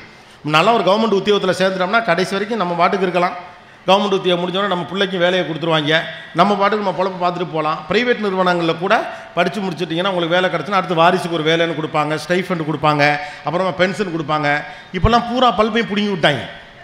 முன்னாலாம் சொல்லுவாங்க மீடியாவில் தான் நிச்சயமற்றது வேலைன்னு. இப்போல்லாம் எனக்கு பார்க்குறப்ப மீடியா கூட ஓரளவு தேவலை போல் இருக்குது. மற்ற வேலையெல்லாம் அங்கெல்லாம் சொல்லிட்டு தான் தூக்குவாங்க. இங்கெல்லாம் மறுநாள் காலையில் கார்டு ஒர்க் பண்ணலைன்னா தான் தெரியுது நம்ம வேலையில் இல்லைன்னு. ஒரு கம்பெனியில் ஒரு ரியல் டைம் எக்ஸ்பீரியன்ஸ் எவ்வளோ உண்மைன்னு தெரில, ஜோக்குக்காக சொன்னாங்களா என்னன்னு தெரில. ஒரு ஆள் ஒருத்தரை வேலையை விட்டு தூக்குறான். அந்த ஆள் யாருன்னு கேட்டால் வேலையை விட்டு தூக்குவதற்கு அதிகாரம் பெற்றிருக்கக்கூடிய ஒரு அதிகாரி. அவர் ஒருத்தர் வேலையை விட்டு தூக்குறார். தூக்கிட்டு அவரும் போயிடுறார். மறுநாள் காலையில் வரையில் வேலையை விட்டு தூக்குன அதிகாரி இருக்கார்ல, அவருடைய கார்டு ஒர்க் பண்ணலை. என்னடா ஒர்க் பண்ணலைன்னா உள்ளேருந்து அவருக்கு மேலே இருக்க அதிகாரி சொல்கிறான், நேற்று நைட்டு உன்ட்ட சொல்லாமலே உன் வேலையை தூக்கிட்டோங்கிறான். அப்போ இங்கே எவன் வேலையை தூக்குவானே தெரியல. இப்போ uncertain is order of the டேங்கிறப்ப வாழ்க்கை குறித்த பெரும் பயம் நமக்கு இருக்கிறது. வாழ்க்கை என்பது ஆசீர்வதிக்கப்பட்டது. Life is blessing, it's not a curse. முதல்ல அதை நீங்கள் நம்பணும். லைஃப்பை சுமக்கக்கூடாது, லைஃப்பை கொண்டாடணும். Life is something for to celebrate. அது கொண்டாடுவதற்கான ஒன்று என்று உங்களுக்கு வருகிற போது இந்த தேவையற்ற பயங்கள் கட்டுப்பாட்டுக்குள்ளதை வைத்திருக்க வேண்டும் என்று இருப்பதில்லை. கொண்டாட்டங்கிறதே கட்டுப்பாடற்றது தானே. கணக்கு மீறி கட்டுப்பாடற்றதுங்கிறத நான் சொல்லவில்லை. கண்டிஷன் சப்ளை, நீங்கள் எப்படி வேணாலும் இருக்கலாம்னு கோபிநாத் சொன்னான்னு சொல்லப்படாது. விஷயம் என்னன்னா, கொண்டாட்டம் என்பது சற்று அன்லீஷ் பண்ணுறது தானே. ஒரு கல்யாண வீடு இப்போல்லாம் நம்ம சந்தோஷமாக கொஞ்சம் மகிழ்ச்சியாக கொண்டாடுறாங்க. கல்யாணத்திலே டான்ஸ் ஆடுறாங்க. இல்லை கல்யாணம் முடிச்சுட்டு சொந்தக்கார தாயபிள்ளை மட்டும் மண்டபத்தை அடைச்சிக்கிட்டு அவங்களுக்கு மட்டும் உரிமைப்பட்டவங்களாம் சேர்ந்து கொஞ்சம் இது பண்ணுறாங்க. அப்போ பிள்ளைகள்லாம் என்ன பண்ணுறாங்க, அம்மாக்களை இழுத்துந்து வா டான்ஸ் ஆடுங்கிறாங்க, இல்லை பாடுங்கிறாங்க. அப்பா வந்து முரட்டால் அப்பாட்ட பேசவே பயப்படுறாள் வாங்கினா அவர் கூட வேட்டி எப்படி பிடிச்சிக்கிட்டு 2 ஸ்டெப்பு இப்படி ஆட்டுறார். கொண்டாட்டம் என்பது என்ன, எப்போதும் இருப்பது வந்து சற்று அன்லீஷ் பண்ணுறது தான். அந்த தடைகளை மனத்தடையை உடைப்பது தான் இல்லையா. அப்போ வாழ்க்கைங்கிறது கொண்டாட்டமானது தான். அதை இறுக்கி பிடிச்சிக்கிட்டு இப்படியே 24/7 நீங்கள் வாழ்ந்த மாதிரியே வாழ்க்கை அப்படின்னு வாழணுங்கிற அவசியம் இல்லை. ரெண்டாவது, இந்த சீனியர்ஸ்க்கெலாம் கொஞ்சம் காண்டு வேறு என்னென்னா, நாமெல்லாம் சந்தோஷமாக இல்லை இவங்கெல்லாம் சந்தோஷமாக இருக்காங்க இல்லைன்னு வைத்தறிச்சு. பொம்பளை பிள்ளைகளுக்கெல்லாம் பார்த்தீங்கன்னா இந்த வண்டியெல்லாம் அம்மாக்கள் தான் சண்டை போட்டு வாங்கி கொடுக்குறது. ஆனால் இந்த வண்டியை வச்சுக்கிட்டு எப்படி பண்ணுறா இவன், இந்த வண்டியை வச்சுக்கிட்டு எப்படி பண்ணுறா இவன். நான் ஓட்டலை, என் பிள்ளையாவது ஓட்டட்டுன்னு உள்ளுக்குள்ளே ஆசை இருந்தாலும் ஜன்னல் வழியாக பார்க்குறப்ப சந்தோஷமாக இருக்குது. ஆனால் அதுக்கெல்லாம் நிம்மதியாக கலக்கலன்னு சிரிக்கிற பார்க்கல தாங்கலை. ஏன்னா வாழ்க்கைனா சோகமாக இருக்கணும். எவனாவது ஒருத்தன் நமக்கு ஆறுதல் சொல்லிக்கிட்டே இருக்கணும். எவனாவது ஒருத்தன் நம்ம கஷ்டத்துக்காக தோல் கொடுத்துக்கிட்டே இருக்கணும். ஒன்றை மாதிரி முடியுமா மாப்பிள்ளைங்கணும். அல்லது நாம் உதவுறதுக்காக எவனாவது கஷ்டமாக இருக்கணும். நாம் நம்மளை பற்றி உயர்வாக நினைக்கிறதுக்கு நம்ம பண்ணுற கற்பனையெல்லாம் யோசிச்சு பாருங்களேன். யாராவது கஷ்டப்பட்டுக்கிட்டு இருப்பாங்க, அவங்கள போய் நம்மளே உதவும். ஒருத்தன் கஷ்டப்பட்டு அவன் கஷ்டப்பட்டு உங்களுக்கு கவலை இல்லை, அவனுக்கு நீங்கள் உதவி, நீங்கள் நிம்மதியாக இருக்கணும். வாழ்க்கைங்கிறது சிரமம் நமக்கு பயிற்றுவிக்கப்பட்டு கிடையாது. வாழ்க்கை என்பது அற்புதமான. Life is blessing, it's not a curse. வாழ்க்கைங்கிறது blessing. Every other day is a blessing. அதை நம்புங்க. நிறைய பேருக்கு இது கிடைக்கல. நிறைய பேர் வயிற்றுக்குள்ளே செத்து போயிட்டான்ல, சில பேர் பிறந்தவனே செத்து போயிட்டான்ல, சில பேர் 3 வயசில் செத்து போயிட்டான், சில பேர் 5 வயசில் செத்து போயிட்டான். சந்தப்ப செத்துருப்பான் ஒருத்தன். அதே நேரம் ஒருத்தன் பிறந்திருப்பான். நான் முதல்ல சொன்னதான், இழப்பு ஒரு விதையை தருகிறது. ஒருத்தன் சாவறான், ஒருத்தன் பிறக்கிறான். இதை ஏன் இவ்வளோ வழியாக பார்க்கணும்? அப்போ முக்கியமான விஷயம் என்ன அப்படின்னா, வாழ்க்கை என்பது மகிழ்ச்சியாக இருக்காது. நம்மால் தினந்தோறும் மகிழ்ச்சியாக இருக்க முடியாது. அதனால என்ன பண்ணுறோம், ரொம்ப சிரிக்கிற பிள்ளைகள்லாம் அடக்கிறோம். ஒன்றும் இல்லை, ஒரு காலேஜ் படிக்கிற பிள்ளைங்க, ஒரு 4 பசங்க 4 பிள்ளைங்க, பொம்பளை பிள்ளைங்க 4 பேர், பசங்க 4 பேர் ஒரு காஃபி ஷாப்பில் உட்காந்து ஒரு காஃபியை வாங்கிட்டு என்னமோ ஒரு மொக்க ஜோக்கை சொல்லி சிரிக்கிறாங்கன்னா, இங்கேருந்து போய் பைக்கை நிறுத்திவிட்டு ஒரு 2 பேர் போகிறாங்கன்னு வச்சுக்கோங்க, 35+. முன்னாலும் 50 வயசு பண்ண வேண்டிய ஆளுங்களாம் இப்போ 40 வயசில் அங்கிள் ஆகிடுறீங்க. பூரா பேர் 40 இயர்ஸில் அங்கிள் ஆகி பழைய ஆளுங்க மாதிரி நாகேஸ்வரா பார்க்கில் வாக்கிங் போயிட்டு இந்த காலத்து பிள்ளைங்களே சரியில்லை. ஆமாம், நீங்களாம் ரொம்ப ஓஹோன்னு இருந்தீங்க. நீங்கள் கிழிச்ச எங்களுக்கு தெரியாது. உங்கள் 10th ஸ்டாண்டர்ட் சர்டிஃபிகேட் எடுத்து வெளியில் வச்சா தெரிஞ்சு போயிடும் உங்கள் வண்டவாள் என்னன்னு. நானாவது ஓப்பனாக சொல்லிட்டேன், நானூறு கூட எடுக்கலேன்னு. நீங்கள்லாம் வீட்டில் பிள்ளைகள்கிட்ட என்னென்ன புழுகி வச்சுருக்கீங்கிற ரகசியம்லாம் யாருக்கும் தெரியாது. அப்போவே ஸ்டேட் ஃபஸ்ட்டில் எந்த ஸ்டேட்டு அதெல்லாம் கேட்காது, ஸ்டேட் ஃபஸ்ட் அந்த மாதிரி. ஸோ சீக்கிரமே ரொம்ப வயசாகிடும். ஏன்னா மனசு இளமையாக இல்லை. உங்கள் எனர்ஜி எவ்வளவு இருக்கோ, உங்கள் மனசை நீங்கள் எவ்வளோ எனர்ஜெட்டிக்காக வச்சுக்கிறீங்களோ அவ்வளோக்குள்ள வாழ்க்கை அற்புதமாக இருக்கும். மைண்டை எனர்ஜெட்டிக்காக வச்சுக்கிறதுக்கு நம்ம எந்த பெரிய முயற்சியும் எடுக்கிறதே கிடையாது. நம்ம வாழ்க்கை முழுக்க நம்ம பயத்தை கடப்பதான். இது நடந்துடாமல் இருக்கணுமே கடவுளே, இது இல்லாமல் இருக்கணுமே கடவுளே. சின்ன வயசுல இந்த பயத்தை ஊட்டியே வளர்க்கலாம். 7 வயசு பிள்ளைக்கு எங்கள் அம்மா அப்பா நாளைக்கு இல்லாமல் போனால் என்ன ஆகுங்கிற பயத்தை உண்டாக்குறோம். இதில் 10ல் 2 பேராவது அல்லது 5 பேர், இன்னும் சொல்ல போனால் 7 பேர் எங்கள் அம்மா செத்துருமோங்கிற பயத்திலே வளர்ந்தவங்களாம் நிறைய பேர் இருப்பாங்க. உண்டா இல்லையா? அப்பா செத்து போயிடுவாருங்கிற பயத்திலே இருப்பான். ஒரு பிள்ளை வயசான பிறகு பிள்ளைகளுக்கு சின்னதாக ஒன்று பண்ணுச்சுன்னா பிள்ளை இல்லாத உலகம் இப்போ இருக்கிற கற்பனை போகிறாங்க. எது சலிக்கு. இங்கே வாழ்க்கை பிரச்சனை இல்லை, வாழ்க்கை குறித்த உங்கள் பயம், அந்த பயத்தை பற்றின கற்பனை. பயம் நியாயமானது, ஆனால் பயத்தை பற்றின உங்களுடைய கற்பனை ரொம்ப மோசமானது. ஏன் அந்த கற்பனை வருகிறது அப்படின்னம்னா, வாழ்க்கை என்பதே சிரமம்னு நமக்கு பயிற்றுவிக்கப்பட்டிருக்கிறது கிடையாது. வாழ்க்கை ஏற்ற இறக்கங்களோடு கூடியது, அவ்வளோதான். நேற்று மாதிரி இன்றைக்கி இருக்காது, இன்றைக்கி மாதிரி நாளைக்கு இருக்காது. அப்போ நேற்று நம்ம சோகமாக இருந்தால் இன்றைக்கி சந்தோஷமாக இருப்போம் நினைக்க வேண்டியதானே? அப்படிலாம் நினைக்க மாட்டோம். சோகமாக இருந்தால் நாளைக்கு சந்தோஷமாக இருப்போம் நினச்சதே கிடையாது. ஆனால் சந்தோஷமாக இருந்தால் நமக்கு சோகமாக இருக்கும் பயமாக. அதனால யாராவது ரொம்ப சந்தோஷமாக சிரிச்சாங்க வைத்தறிச்சு வந்துடும், ஐயோ ரொம்ப இப்படி கெக்கன்னு சிரிக்காத, அப்புறம் உருப்படாமல் போயிடுவேன். ஏன் ஒரு சிரிச்சா ஒருத்தன் அழுது மோசம் போயிடுவானா? அதை நம்ம தாங்கிக்கவும் இல்லை. மகிழ்ச்சியாக இருப்பதை பார்த்து மகிழ்வதே குறைவாக இருக்குது. யோசிச்சு பாருங்கள், எதை பார்த்தாலும் நமக்கு எரிச்சல் வருவதற்கான காரணம் என்னென்னா, மைண்டில் எனர்ஜி இல்லை, நம்ம எரிச்சலாக இருக்கோம் உள்ளுக்குள்ளே.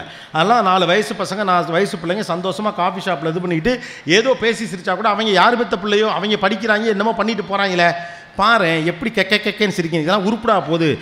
அவன் யூனிவர்சிட்டி ஃபஸ்ட் எடுத்ததுக்கு இங்கே பார்ட்டி கொடுத்துக்கிட்டு இருக்கான், அதுவே உங்களுக்கு தெரியாது. அவன் காப்பி வாங்கி கொடுத்ததுக்கான காரணமே அவன் யூனிவர்சிட்டி ஃபஸ்ட் வாங்கினதுக்காக கூட இருக்கலாம். ஆனால் யார் மகிழ்ச்சியாக இருந்தாலும் பார்ப்பதற்கு பயமாக இருக்கிறது. 2 காரணம். ஒன்று, வாழ்க்கை மகிழ்ச்சியற்றது நம்ம நம்புகிறோம். 2வது, இந்த மகிழ்ச்சி இல்லை நமக்கு இல்லைன்னு ஏங்குறோம். இது 2 தான் நம்ம வாழ்வின் பிரச்சனை. முக்கியமான விஷயம், வாழ்க்கை மகிழ்ச்சியாக இருக்கும் நம்புங்க. நீங்கள் எது நம்புகிறீர்களோ அதுதான் நடக்கும்.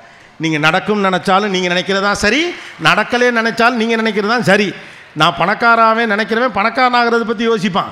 கடவுளே நான் நட்டுக்கிட்டு போயிடுறேன் என் வாழ்க்கையை நினைக்கிறவன் அதை பற்றியே தான் யோசிப்பான் இல்லையா? ரோட்டுக்கு வந்துருவோமா அப்புறம் மைண்ட் என்னத்தை பற்றி யோசிக்கும்? ரோட்டை பற்றி தான் யோசிக்கும். நான் பெரிய ஆளாயிருவேன் யோசிக்கிறப்ப எதை பற்றி யோசிக்கும்? பெரிய ஆளாகிறத பற்றி யோசிக்கும். உங்கள் எண்ணங்களை பழக்குங்கள், உங்கள் தாட்ஸை ப்ராசஸ் பண்ண ஆரம்பிங்க. அதனால தான் பிள்ளைகள்கிட்ட நெகட்டிவாக சொல்லாதீங்கன்னு அடிக்கடி சொல்லுவேன். உருப்படாமல் போயிடுவேன், மாடு தான் மேய்ப்பேன், ரோட்டில் தான் நிற்ப, மல்லிகை கடையில் பொட்டலம் தான் போடுவேன், தெருவில் ஒரு நாள் நீ நிற்ப. ஏன் பயம்? இதெல்லாம் நடந்துடக்கூடாதுன்னு பயம். நீங்கள் எதுவெல்லாம் நடந்து விடக்கூடாதுன்ற வார்த்தைகளை பிள்ளைகளுக்கு சொல்லுகிறீர்களோ அதுவெல்லாம் தான் அவர்களுக்கு பணியும். நம்ம பழைய காலத்துலலாம் திட்டையில் கூட சபிக்கிற மாதிரி திட்ட மாட்டாங்கன்னு சொல்லுவாங்க. ஏன்னா அந்த வார்த்தை பழிச்சிடும் அப்படின்னு சொல்லுவாங்கல்ல. அதோடைய நோக்கம் தான் மனசை எனர்ஜியாக வச்சுக்கிறதுக்கு பயப்படாமல் நீங்கள் இருந்தால் போதுமானது. வாழ்க்கை நல்லாயிருக்கும். சந்தோஷமாக பேசி சிரிக்கிறப்ப நான் நிறைய இடங்கள் சொல்லியிருக்கேன். நான் நிறைய இடங்கள் அதை பார்த்துருக்கேன். ஒரு கல்யாண வீட்டில் ரொம்ப நாள் கழித்து சந்திக்கக்கூடிய உறவினர்கள் ஒரு 4-5 அம்மா பெண்கள்லாம் பேசிகிட்டு இருப்பாங்க. அதில் ஒருத்தங்க ரொம்ப நாள் கழித்து ரொம்ப சிரித்து சந்தோஷமாயி அக்கா தங்கச்சிங்க கசின்ஸ்லாம் பார்த்து இருக்க காசிப்லாம் பேசி தீர்த்து யார் யாரோட ஓடனா இந்த கதையெல்லாம் சொல்லி மகிழ்ச்சியின் உச்சத்தில் ஒரு கட்டத்தில் அஹகான்னு சிரிக்கலாம். அந்த அம்மா கண்ணிலேருந்து சிரிப்பிலே தண்ணி வரும். அப்போ அந்த கண்ணீரை தொடச்சிக்கிட்டு அந்த ஆன்ட்டி சொல்லுவாங்க, ஐயோ ரொம்ப சிரிச்சுட்டேன், நாளைக்கு என்ன போதோ தெரியலை அப்படிம்பாங்க. ஏன்? வாழ்க்கை மகிழ்ச்சியானது அல்ல. மகிழ்ச்சியாக இருந்தால் கஷ்டமாக இருக்கும். அதுக்காக என்ன லைட்டாகவே இருப்போம். ரொம்ப மகிழ்ச்சியாக இருந்தால் கூட வேண்டாம், சிரிச்சு வச்சிட வேண்டாம். நல்ல காமெடி வந்தால் கூட பல்ல கடிச்சிட்டு பேசாமல் சிரிப்போம். வாழ்க்கை ரொம்ப சிம்பிள். சிரிப்பு வந்தால் சிரிங்க, அழுக வந்தால் அழுங்க, ஓட தோணா ஓடுங்க, பேசணும்னு தோணா பேசுங்க, மன்னிப்பு கேட்க தோணா மன்னிப்பு கேளுங்க. உன்னை மிஸ் பண்ணணும்னு ஆசை இருந்துச்சா மிஸ் பண்ணுறேன்னு சொல்லுங்கள். அவங்க சொல்லணும்னு எதிர்பார்க்காதீங்க. அழகாக இருந்தால் அழகாக இருக்காங்கன்னு சொல்லுங்கள். 30 வருஷத்துக்கு முன்னால் நீங்கள் மீசையில் கருப்பாக இருந்த மாதிரி இப்போ டை அடித்த பிறகு அழகாக இருக்குன்னு புருஷன்ட்ட கூச்சப்படாமல் சொல்லுங்கள். கல்யாணத்தன்னைக்கு கட்டின புடவை நீ கட்டுறப்பெல்லாம் எனக்கு கல்யாண நாள் ஞாபகம் வருதுன்னு மைண்டில் வந்தால் சொல்லுங்கள். ஒரு நாள் சாவுங்க, அவ்வளோதான். இதான் லைஃப்.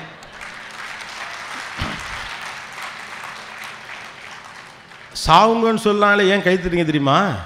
நடுவில் இவ்வளோ நல்ல விஷயம் இருக்குது. இதெல்லாம் செஞ்சுட்டு சாக நீங்கள் ரெடி தான். தினந்தோறும் மூஞ்சியை தூக்கி முதுகுக்கு பின்னால் வச்சுட்டு வாரவன் போகிறவமெல்லாம் கடுப்பை காட்டிட்டு ஐயோ ஏதாவது பண்ணி தொலைஞ்சிருமோ பக்குன்னு வாழ்ந்துக்கிட்டு அவன் நல்லா வந்துட்டானே இவன் எல்லாம் வந்துட்டானே கடவுளை என்ன மட்டும் ஏன் இப்படி வச்சிருக்கேன்னு பிடிச்ச சாமியெல்லாம் போய் திட்டிட்டு உங்களை கட்டி என்ன சுகத்தை நான் கண்டேன்னு புருஷன்ட்ட புலம்பி எங்கள் அத்தை பொண்ணு காத்திருந்துச்சு அதை விட்டுட்டு ஒன்றை கட்டின நடை பாவின்னு அந்த ஆளு புலம்பி அதை 2 பிள்ளைகளையும் பார்த்துவீங்க நம்ம அப்பா அம்மா தானா இல்லை நம்மளை கூட்டியாந்து வச்சு வளர்க்குறாங்க நானும் அதுகளாம் நினச்சி கழிவிறக்கத்தால் உள்ளுக்குள் இறங்கி வாழ்ந்து சோகப்பட்டு அந்த நோய் இருக்கோ இந்த நோய் இருக்கோன்னு கவலைப்பட்டு டெஸ்ட் எடுக்க கூட பயந்துக்கிட்டு அது சம்மந்தமாக எவனையாவது பார்த்தா அவனை விட்டு ஓரங்கட்டி எதுக்கும் போகாமல் சிரிக்கிறவனை பார்த்து எரிச்ச வந்து ஒரு நாள் சாவுங்க. கைத்தறல பார்த்தீங்களா? மனுஷன் சாக ரெடி, சந்தோஷமாக இருந்துட்டு சாக ரெடி. கருமன் சாவத்தான் போகிறோம்னா சந்தோஷமாக சாக வேண்டியதானே. இது எதுக்கு வேண்டாம் வெறுப்பா பிள்ளையை பற்றி காண்டாமிருகன் பேர் வச்ச மாதிரி காலம் முழுக்க கடுகடுன்னு இருந்துட்டு போவானே. போவேனா நல்லா போக வேண்டியதானே. எப்படி போனாலும் சத்த பிறகு நல்லா சொல்லுவாங்க சாகிற வயசாக இதுதான் சொல்ல போகிறான் இல்லையா? எவ்வளோ நல்ல மனுஷன் 2 பேர் சொல்லத்தான் போகிறான். இல்லாட்டி நம்ம கூப்பிட்டு முதல் நாள் அவன்கிட்ட ஃபோனை பண்ணிவிட்டு இங்கே எனக்கு இழுத்துக்கிட்டு இருக்க மாதிரி இருக்குது நாளைக்கு டெத்தில் வந்து நீ 2 பேர் 4 பேர் பேசியிருக்கடா நல்ல மனுஷன்னு அப்படின்னு சொல்லத்தான் போகிறாங்க. அவ்வளோதானே.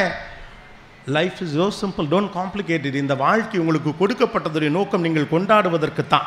தேவையில்லாமல் முன்னெடுக்கப்பட்ட முடிவுகளின் அடிப்படையில் உங்களை நீங்கள் வதைத்து கொண்டு மற்றவர்களை வதைப்பது அல்ல வாழ்க்கை. Life is a blessing. Count every other day. Every day is a blessing. ஒவ்வொரு நாளும் உங்களுக்கு கொடுக்கப்பட்டிருப்பது அதை நீங்கள் கொண்டாட அனுபவிப்பதற்கு தான். எங்கே சார் கொண்டாட முடியுது? நம்மளை சுற்றி இருக்கவங்களாம் நிம்மதியை கெடுத்து விட்றாங்க சார். நாம் நல்லா இருக்க நினச்சாலும் இந்தா ஒரு ஃபோனை போட்டால் என் நிம்மதியே போச்சு சார். இவங்கெல்லாம் அடிக்கடி நிறைய பேர் இங்கிட்டலாம் ஃபோன் வருதாட்டு இந்த 2 ரோவில் ஏகப்பட்ட ஃபோன் போட்டுருக்கு. இவங்களெல்லாம் என்ன சொல்கிறாங்கன்னா, இவங்க பேர் நான் எனர்ஜி ராபர்ஸ்னு சொல்கிறான். உங்கள் எனர்ஜியை, சக்தியை, திறனை திருடுகிறவர்கள். அவங்களோட சேராதீங்க. சில கேரக்டர்ஸ் இருப்பாங்க தெரியுமா, உங்களுக்கு ஆறுதல் சொல்கிற மாதிரியே உங்களை காண்டேத்துவாங்க. எப்படி இருந்த நீ, எனக்கே உன்னை பார்க்கல மனசுக்கு கஷ்டமாக இருக்கு.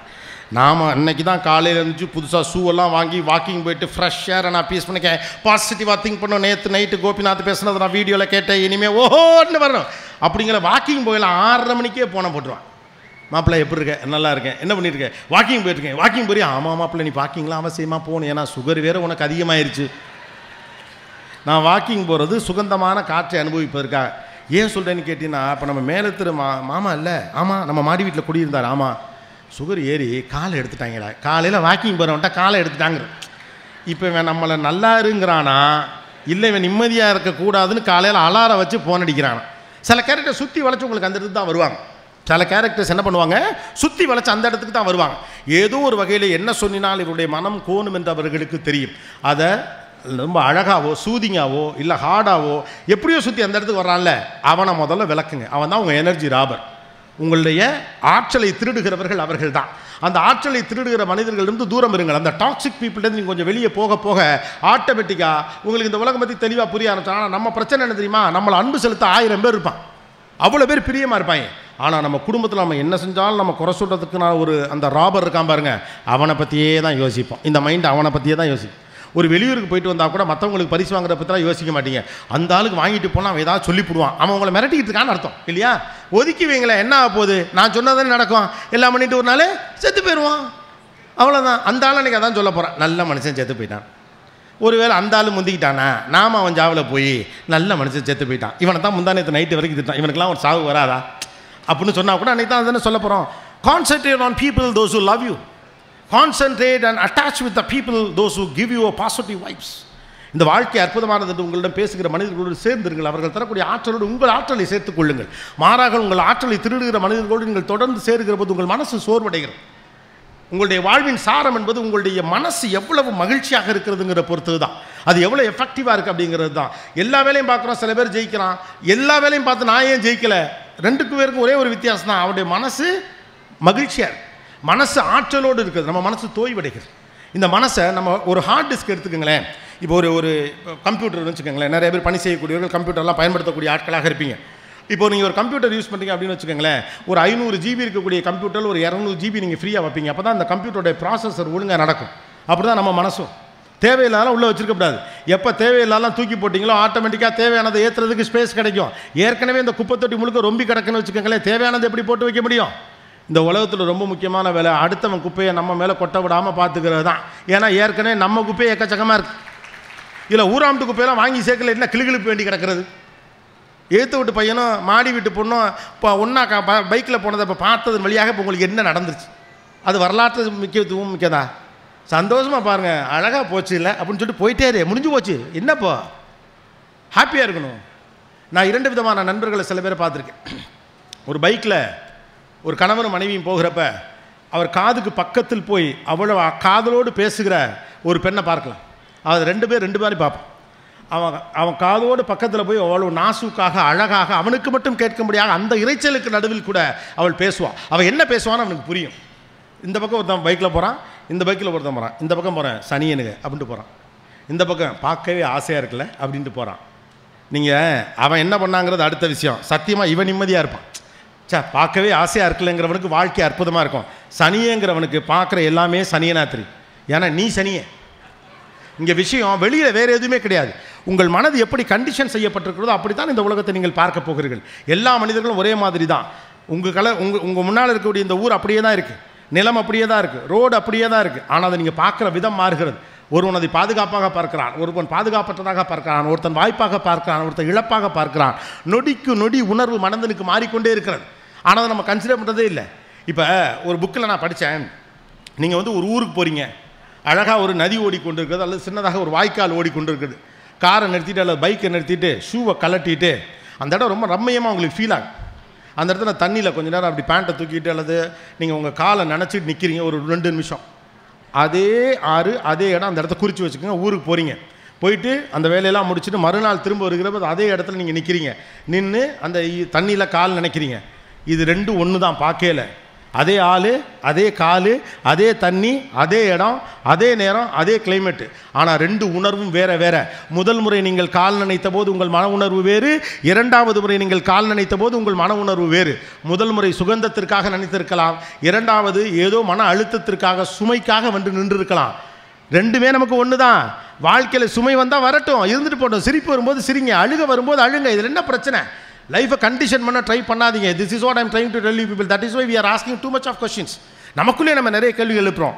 இப்போல்லாம் கவனிங்களேன், அம்மாக்கெல்லாம் திடீர்னு போயிட்டு கணவர்கிட்ட கேட்பாங்க, கல்யாணம் ஒரு 10 இயர்ஸில் திடீர்னு உங்களுக்கு ஒரு சந்தேகம். அம்மா வீட்டுக்கு தொடர்ச்சியாக ஒரு 10 நாள் 20 நாள் போயிட்டு வந்தா, அல்லது தங்கச்சியின் கல்யாண வேலைகளுக்காக இவரை பெரியாதாக கவனிக்காமல் கொஞ்ச நாள் விட்டுட்டு அப்படியே இவங்க விட்டுட்ட மாதிரி ஒரு ஃபீல் வந்தால் திடீர்னு ஒரு நாள் இந்த அம்மாக்கெல்லாம் கேட்பாங்க. அம்மாக்கெல்லாம் அந்த எங்கள் ஒய்ஃப்ஸ்லாம் கேட்குறது உண்டு, ஏங்க நான் உங்களுக்கு நல்ல பொண்டாட்டியாக இருக்கேனா, திடீர்னு 10 வருஷம் கழிச்சு கேட்குறியே. அந்த ஆள் உள்ளுக்குள்ளே நினைப்பாப்பில், ஏம்மா இது இவ்வளோ லேட்டாக கேட்குறியே. திடீர்னு பிள்ளைகள்கிட்ட போய் கேட்குறது, அம்மா நல்ல அம்மாவாக இருக்கணா. ஏன்னா நமக்கு ஒரு சந்தேகம் இருந்து கொண்டே இருக்கிறது. நான் எல்லோரையும் மகிழ்ச்சியாக வைத்திருக்கிறேன்னா, கவலைப்படாதீங்க. முதல்ல நீங்கள் மகிழ்ச்சியாக இருக்கு. இந்த உலகத்திலேயே முதல் முக்கியமானவர் நீங்கள் தான். You are the most important person for you. அது செல்ஃபிஷ் கிடையாது. இதை தியாகத்தினால கட்டமைக்கணும்னு ட்ரை பண்ணுறப்ப தான் இந்த சிக்கல்லாம் வருது. அம்மாக்கெல்லாம் அப்படி தான் அநியாயத்துக்கு தியாகம் பண்ணிவிட்டு அப்புறம் ஒரு கட்டத்துக்கு மேலே யாருக்குமே நன்றி இல்லைங்கிறது. நல்லா உடம்பெல்லாம் தெம்பாக இருக்கிற வரைக்கும் அவனுக்கு நல்லா முட்டை தோசை, முருகல் தோசை, எண்ணெய் தோசை, பொடி தோசை, கேரட் தோசை, முடிஞ்சால் தோசைக்கல்லையை தூக்கி தின்னுங்கிறது.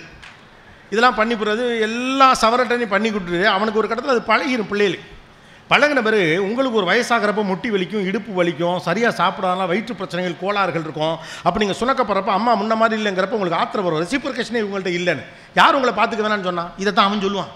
ஏன்டா உங்களுக்காக இவ்வளோ செஞ்சேனே, போனனே, நான் வந்தனே, உங்களால் தான் எனக்கு முட்டி வெளியே வந்துச்சு.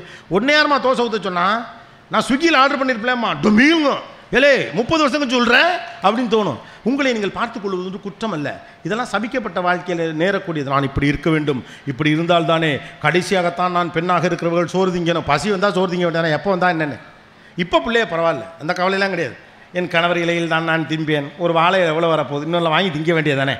அவர் தின்ன மிச்சத்தை தான் நான் தின்பேன். இப்போலாம் நான் தின்னுட்டு மிச்சம் இருந்தால் நீ தின்னு, நல்லது தானே. What's wrong in that? எல்லாருக்குமே ஒன்று, தாயும் பிள்ளைனாலுமே வாய் மயிறு வேறாங்கிறான். அப்படின்னா புருஷன் முண்டாட்டிக்க மட்டும். பசங்களை அழகாக மாறி இருக்காங்க. அந்த பிள்ளைகளுக்கு தான் முதல்ல சாப்பிட சொல்கிறாங்க, கேர்ள்ஸை தான் முதல்ல சாப்பிட சொல்கிறாங்க. அவனுக்கு அந்த ப்ரொடெக்டர் மாடல் தெரிஞ்சிருச்சு. அப்போ லைஃப் மாறுறப்போ அதை என்ஜாய் பண்ணட்டுமே, விடுங்களேன். எல்லாத்தையும் தொணத்தொன்னு எதுக்காக கேள்வி எடுக்கிறோம். மூணாவது முக்கியமான விஷயம் இருக்குது. உங்கள் சக்தியை திருடுபவர்களிருந்து தப்பிச்சிருங்கன்னு சொன்னது மாதிரி உங்கள் சக்தி எதெல்லாம் எக்ஸாக்ட் பண்ணுதுன்னு கவனிக்க ஆரம்பி. உங்கள் சக்தியை எதெல்லாம் திருடுதுன்னு கவனிக்க ஆரம்பி. நீங்கள் போகிறீங்க, கொஞ்சம் நேரம் பார்ப்போங்கிறீங்க, ஒரு மேலே ரெஸ்ட்லெஸ் ஆகுது. நான் தேவையில்லாமல் ரொம்ப நேரமாக அந்த வீடியோ பார்த்துக்கிட்டு இருக்கேன், தேவையில்லாமல் ரொம்ப நேரமாக அந்த ரீல்ஸை பார்த்துக்கிட்டு இருக்கேன், இன்ஸ்டாகிராம் ரொம்ப நேரமாக பார்த்துக்கிட்டு இருக்கேன், படுப்போன்னு தோணுது, கோவம் வருது உங்கள் மேலே உங்களுக்கு. அப்போ அது உங்களை தாண்டி போகுதுன்னா அதுக்கு நீங்கள் அடிக்ட் ஆகிட்டு இருக்கீங்கன்னு அர்த்தம். எனக்கு வேணான்னு தெரியுது. நமக்கு பல நேரத்தில் கோவம் நம்ம மேலே தான். நான் இப்படி இருக்கணும்னு ஆசைப்பட்றேன், ஆனால் அப்படி இல்லை, அதான் கோவம். அந்த கோவத்தினால தான் நம்ம அந்த கோவத்தை எல்லாருமே காட்டுறோம். I wanted to be better version of myself. நான் இப்படியெல்லாம் இருக்க வேண்டும் என்று ஆசைப்படுகிறேன், என்னால் அப்படி இருக்க முடியவில்லை என்கிற கோபம் தான் எனக்கு வருது. சில புத்தகங்கள் ரொம்ப அழகாக அதை சொல்கிறாங்க. எவன் ஒருத்தன் தன்னுடைய ஹேபிட்டை தப்புன்னு கண்டுபிடிச்சதை மாத்திரானோ அவன்லாம் லைஃப்பில் ஜெயிச்சிடறாங்க. தன்னுடைய தப்பான ஹேபிட் என்னன்னு ஒருத்தர் கண்டுபிடிச்சிட்டா, எவன் அதை திருத்துறானோ அவன்லாம் ஜெயிச்சிடறான். பெரிய பெரிய ஹேபிட்டுக்கெல்லாம் அப்புறம் போங்க. சப்பையாக சின்ன சின்ன விஷயங்கள் இருக்குல்ல, இந்த அப்புறம் பார்த்துக்குவோம். இதை விட ஒரு மோசமான ஹேபிட்டை நான் பார்த்தே கிடையாது. ஏன்னா அதை நான் செய்வேன், அதனால் எனக்கு நல்லா தெரியும். அதை நாளை காலைல பார்த்தோம். மனுஷனுக்கு போய் பண்ணால் கொஞ்சம் மிச்சம் இருக்கணும். இது ஒரு பொழப்பு. இன்றைக்கே அந்த வேலையை முடிக்க முடியினாலும் கூட நாளைக்கு ஒன்றும் வேலை இல்லாமல் தான் போர் அடிக்கும்ட்டு 2 வேலையை மிச்சம் வைக்கிறது. நடிச்சாமத்தில் அந்த வேலையை தான் கூப்பிட்டு கேட்பாங்க, அதை முடிச்சிட்டிங்களா அப்படின்னு. அந்த ஒத்த வேலையினால அவ்வளோ வேலையும் பிரச்சனையாக இருக்கும். அந்த 9 வேலை முடிச்சதை பற்றி ஒருத்தனமே கேட்க மாட்டான். அந்த 10வது வேலை முடிக்காத நாளைக்கு காலையில் சும்மா தானே இருக்க அதை செய்வங்கிறதுக்காக வச்சிருப்போம் பதில் அது அவ்வளோத்தையும் கெடுத்துரும். மண்டையில் அது ப்ரிக்கிங் பண்ணிகிட்டே இருக்கும். சின்ன சின்ன விஷயம் தான் அரிச்சுக்கிட்டே இருக்கும். ஓங்கி ஒரு குத்துனா வலிக்காது. லேசாக அந்த நகக்கல்ல ஒரு குண்டூசியை வச்சு குத்துங்களேன், நைட்டு முழுக்க அதை அப்படியே பிடிச்சிக்கிட்டே இருக்க வேண்டியது. அவ்வளோதான். த ப்ரிக்கிங் திங்ஸ் பில்ட் அப். சின்ன சின்ன மிஸ் ஆகிற விஷயங்கள்லாம் சேர்ந்து ஒரு பல்டே ஒரு எரிச்சலை உண்டாகும். இந்த ஹார்ட் டிஸ்கை சேஃப் ஆவீங்க, ஹாப்பி ஆவீங்க. மனுஷன்லாம் நல்லவன் முதல்ல நம்ப ஆரம்பிக்கணும். அவ்வளோ மோசமான மனுஷங்கள்லாம் இந்த உலகத்தில் கிடையாது. நாமளாகத்தான் கருவித்துக் கொள்கிறோம். எல்லா மனிதர்களும் மோசமானவர்கள் என்று நினைக்கிறவர்களுக்கு மோசமான மனிதர்கள் கண்ணுக்கு தெரிகிறார்கள். மனிதர்கள் நல்லவர்கள் என்று நம்புகிறவர்கள் நல்லவர்கள் கண்ணுக்கு தெரிகிறார்கள். அவ்வளோதான். நீங்கள் இந்த சமூகத்தையும் பிரதி எடுக்கிறீர்கள். அவ்வளோதான். நீங்கள் எப்படி இருக்கீங்களோ அப்படி தான் இந்த உலகமும் இருக்கும். நான் தான் சொல்லலை, எல்லாருக்கும் இந்த உலகம் ஒன்று தான். பார்க்குற பர்செப்ஷனும் புரிந்து வைத்திருக்கக்கூடிய முறைமையும் தான் மாறிக்கொண்டே இருக்கிறது. ரைட்டா? ஸோ உங்கள்கிட்டேருந்து உங்களுடைய நேரத்தை பிடுங்கக்கூடிய எல்லாத்தையும் ஒதுக்குங்க. நேரத்தை பிடுங்கிறது கூட பெரிய பிரச்சனை கிடையாது. அதை விட பெரிய பிரச்சனை உங்கள் ஆற்றலை இது பிடுங்குகிறதுன்றதை நீங்கள் கவனிக்கணும். எதுவெல்லாம் உங்கள் பிள்ளைகளின் ஆற்றலை பிடுங்குகிறது, எதெல்லாம் உங்களுடைய ஆற்றலை பிடுங்குகிறது, அவங்களெல்லாம் தள்ளி வைங்க, தப்பே கிடையாது. அடுத்து ரொம்ப முக்கியமான விஷயம், உங்களுடைய நேரத்தை முதல்ல நம்ம நேரத்தை நம்ம மதிக்கிறப்ப தேவையில்லாத இடையூறுகள் நமக்கு இருக்கவே இருக்காது. ரீசன்ட் ஸ்டடி சேஸ், ஒரு சமீபத்திய ஒரு ஆய்வு ஒன்று சொல்லுது, நீங்கள் ஒரு குறிப்பிட்ட வேலையை பார்த்து கொண்டு இருக்கிற போது உங்களுக்கு ஒரு இடைமறித்தல் வந்தால், அந்த ஒரு இடைமறித்தல் என்பது அந்த ஒரு இடைமறித்தல் கிடையாது. எவனோ ஒருத்தன் தேவையில்லாமல் ஃபோன் பண்ணுறான், அவன்கிட்ட எடுத்து என்ன சொல்லு அப்படின்னா, சும்மா தான் ஃபோன் பண்ணேன் அப்படிமா. முதல்ல நீங்கள் கட் பண்ண வேண்டிய ஆள், சும்மா இருக்கேன் அதான் உனக்கு ஃபோன் பண்ணேன்னு சொல்கிறான்ல, அவன் தான் உங்களை கேவலமாக ட்ரீட் பண்ணுறேன். நான் சும்மா இருக்கேன் அதான் உனக்கு ஃபோன் பண்ணேன். அப்போ நான் சும்மா இருந்தால் என்ன அர்த்தம்? எப்போது சும்மா எவன் இருப்பானோ அவனுக்கு ஃபோன் பண்ணுவான். அப்போ இவன் எப்போ ஃபோன் அடித்தாலும் எடுக்கிறான்னா, அவன் எப்போ நீங்கள் இத்தனைக்கு கையில் ஒரு கையில் மாவு அப்படி இது இருக்கும், அவன் ஃபோன் பண்ணுறாங்களேன்னு எடுத்து பேசக்கூடியதாக இருக்கும். ஆனால் அவன் சும்மா இருக்கையில் உங்களுக்கு ஃபோன் பண்ணும். இந்த ஒரு இடைமறித்தல் என்ன பண்ணுதுன்னா, 7 நிமிஷம் ஆகுமா திரும்ப நீங்கள் பழைய ஃபோக்கஸ்க்கு போகிறது. நீங்கள் ஒரு கம்ப்யூட்டரில் வேலை பார்த்துட்ருக்கீங்க, அல்லது ஒரு புத்தகத்தை படித்து கொண்டு ஒரு இடைமறித்தல் நடக்கிறது அப்படின்னா, அந்த இடைமறித்தலிலிருந்து மீண்டு நீங்கள் மறுபடியும் இந்த இடத்திற்கு செல்லுவதற்கு 7 நிமிடங்கள் ஆகுங்கிறான். அப்போ யோசிச்சு பாருங்கள், எத்தனை இடைமறித்தலை ஒரு நாளைக்கு நாம் சந்திக்கிறோம். ஒரு நாளில் குறைந்தது தேவையில்லாமல் ஒரு 15 இடைமறித்தலை நீங்கள் சந்திச்சிங்கன்னா, ஒரு வேலை பார்த்துட்டு இருக்கப்ப அவ்வளோ இம்பார்ட்டன்ட் இல்லாத ஒரு கால் வருது, உங்களுக்கே டக்குன்னு ஏதோ ஒரு கிளிங் அப்படின்னு ஒன்று அடிக்குது. எடுத்து பாருங்கள், சில டெக்னிக்கல் திங்ஸ்லாம் வைங்க. தேவையில்லாத ஆப்புக்கெலாம் நோட்டிஃபிகேஷனை கட் பண்ணுங்கள். ஒன்றும் மோசம். யார் உங்களை கூப்பிட்டு நாளைக்கு காலையில் நீங்கள் வந்தே ஆகணும், பாராளுமன்றத்தில் நின்னே ஆகணும் உங்களை சொல்ல போகிறதில்ல, யாரும் கூப்பிட போகிறது இல்லை. கலெக்டர் ஆஃபீஸுக்கு நீங்கள் காலையில் 6 மணிக்கு வரணும், எல்லாருக்கும் உத்தரவு வருதா என்ன? வராதுல. அப்போ தேவையில்லாத நோட்டிஃபிகேஷனை ஆஃப் பண்ணுங்க. எல்லா நோட்டிஃபிகேஷன் உங்களுக்கு வேண்டியில்லை. பாருங்கள், ஆஃப் பண்ணுங்கன்னு சொன்னோடனே அரங்கத்தில் இருக்க லைட்டே ஒருத்தர் ஆஃப் பண்ணுறார். என்ன ஒரு ஃபாஸ்ட்டாக இருக்காங்க. தேவையில்லாததை ஆஃப் பண்ணாதீங்க, போடுங்க தம்பி. சிலது அதுவும் ஆஃப் ஆயிரும், அதையும் விட்டுருங்க. அப்போ உங்கள் நேரத்தை எதெல்லாம் திருடுதுன்னு பாருங்கள். நேரத்தையும் ஆற்றலையும் எதெல்லாம் திருடுகிறதுன்னு பாருங்கள். ஒரு இடைமறித்தல் 7 நிமிடம் நீங்கள் அந்த ரீஃபோக்கஸ்க்கு வரணும்னா, ஒரு நாளைக்கு 10 இடைமறித்தல் நடந்தால் 70 நிமிஷம் ஆகுது நீங்கள் ரீஃபோக்கஸ்க்கு வர்றது. ஒரு நாளைக்கு 7 மணி நேரம், குறைஞ்சது நீங்கள் 7 மணி நேரம் வச்சுக்கிட்டா 10 நாளைக்கு 70 மணி நேரம், ஒரு மாதம் முழுக்க கணக்கு வச்சுட்டா 210 மணி நேரம். Productive 210 hours. இதை விட பெரிய பிரச்சனைனா, மூளை எல்லாத்தையும் சேமிச்சுக்கும். அது எது வேணும் வேணான்னு நீங்கள் பழக்காத வரைக்கும் மூளை எல்லாத்தையும் சேமிக்கும். அதனால தான் சம்மந்தமே இல்லாமல் வரப்போ அறிவுக்கிட்ட நாயே அப்படின்னு ஒருத்தர் சொல்லிட்டு போயிட்டானா, அது மைண்டிலே நிற்கும். அவர் உங்களை வேணும்னே சொல்லலை, உங்களுக்கு அறிவு இருக்கா இல்லையான்னு அவருக்கு தெரியாது. நீங்கள் MBAல ஃபஸ்ட்டு 80% பாஸ் பண்ணிங்கன்னா அவருக்கு தெரியாது. நீங்கள் ஒரு கம்பெனி முதலாளிலாம் அவர் தெரியாது. ஒரு ஆத்திரத்தில் ஒரு டபார் ரியாக்ட் பண்ணுறார், அதையே உங்களுக்கு உறுத்துது. ரைட்டு, ஏதோ சொன்னாப்புல கோவத்தில் போயிட வேண்டியதானே, முடிஞ்சு போச்சு. டிஃபன் பாக்ஸை திறந்தா உப்புமா உறுத்துது. அறிவு கட்டவனே சொன்னவன் பாட்டு சந்தோஷமாக அடுத்த வேலையை பார்க்குறான். நீங்கள் எதுக்கு இம்பார்ட்டன்ஸ் கொடுக்குறீங்க? அப்போ don't give important things when something taking your energy.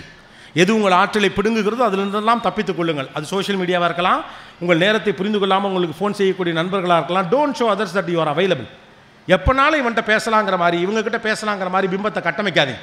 யார் தன்னுடைய நேரத்தை மதிக்கலையோ அவங்கள மற்றவங்களும் மதிக்க மாட்டாங்க. Don't available to every one. நீங்களே கவனித்து பாருங்கள், உங்களுக்கே தெரியும். உங்களுடைய மனைவிமார்கள், இங்கே இருக்கக்கூடிய யங்ஸ்டர்ஸ் அந்த பிரச்சனை இருக்குது நிறையா. என்னோட அனுபவங்கிறது பெரும்பாலுடைய ஷோஸ் தான். அதிலே நான் பார்க்குறப்ப பார்த்தீங்கன்னா, நண்பர்கள் நிறைய ஃபோன் பண்ணுறப்ப எடுத்துக்கிட்டே இருக்க ஆளுங்களுக்கு 11 மணிக்கெலாம் ஃபோன் பண்ணுவாங்க. 29 வயசு நேற்று வரைக்கும், இன்றைக்கி அவனுக்கு கல்யாணம் ஆகி போச்சு, 31 வயசாகி போச்சு, இப்போ 32 வயசு ஆகிடுச்சு, அவனுக்கு சின்னதாக ஒரு குழந்தை இருக்குது. நைட்டு 11 மணிக்கு ஃபோன் பண்ணுறோம், இங்கே தான் கட்டம் தானே. அவ்வளோ அவசரம் இல்லாத போது எதற்கு 11 மணிக்கு ஃபோன் பண்ணோம்? ஏன் ஃபோன் பண்ணுறான்னா, நீங்கள் எப்போ ஃபோன் பண்ணாலும் எடுப்பீங்க. நீங்கள் எப்போ ஃபோன் பண்ணாலும் எடுப்பீங்கன்னு யூ ஆர் அவைலபிள்னு காட்டினீங்கன்னா உங்கள் நேரத்தை அவங்க மதிக்க போகிறதே கிடையாது. பழக்குனா ஆட்டோமேட்டிக்காக செய்வாங்க. என்னுடைய மேலதிகாரி ஒருவர் சண்டே அன்னைக்கு ஃபோன் ஆஃப் பண்ணிடுவார். நீங்கள் என்ன ஆனாலும் சரிதான், அவ்வளோ அவசியம்னா நீங்கள் வீட்டில் போய் அவரை சந்திச்சுக்கலாம். ஒரு அதிகாரியாக இருந்து அந்த சந்தோஷத்தை கூட அனுபவிக்கலாம். என்ன நியாயம்? Sunday is completely for family.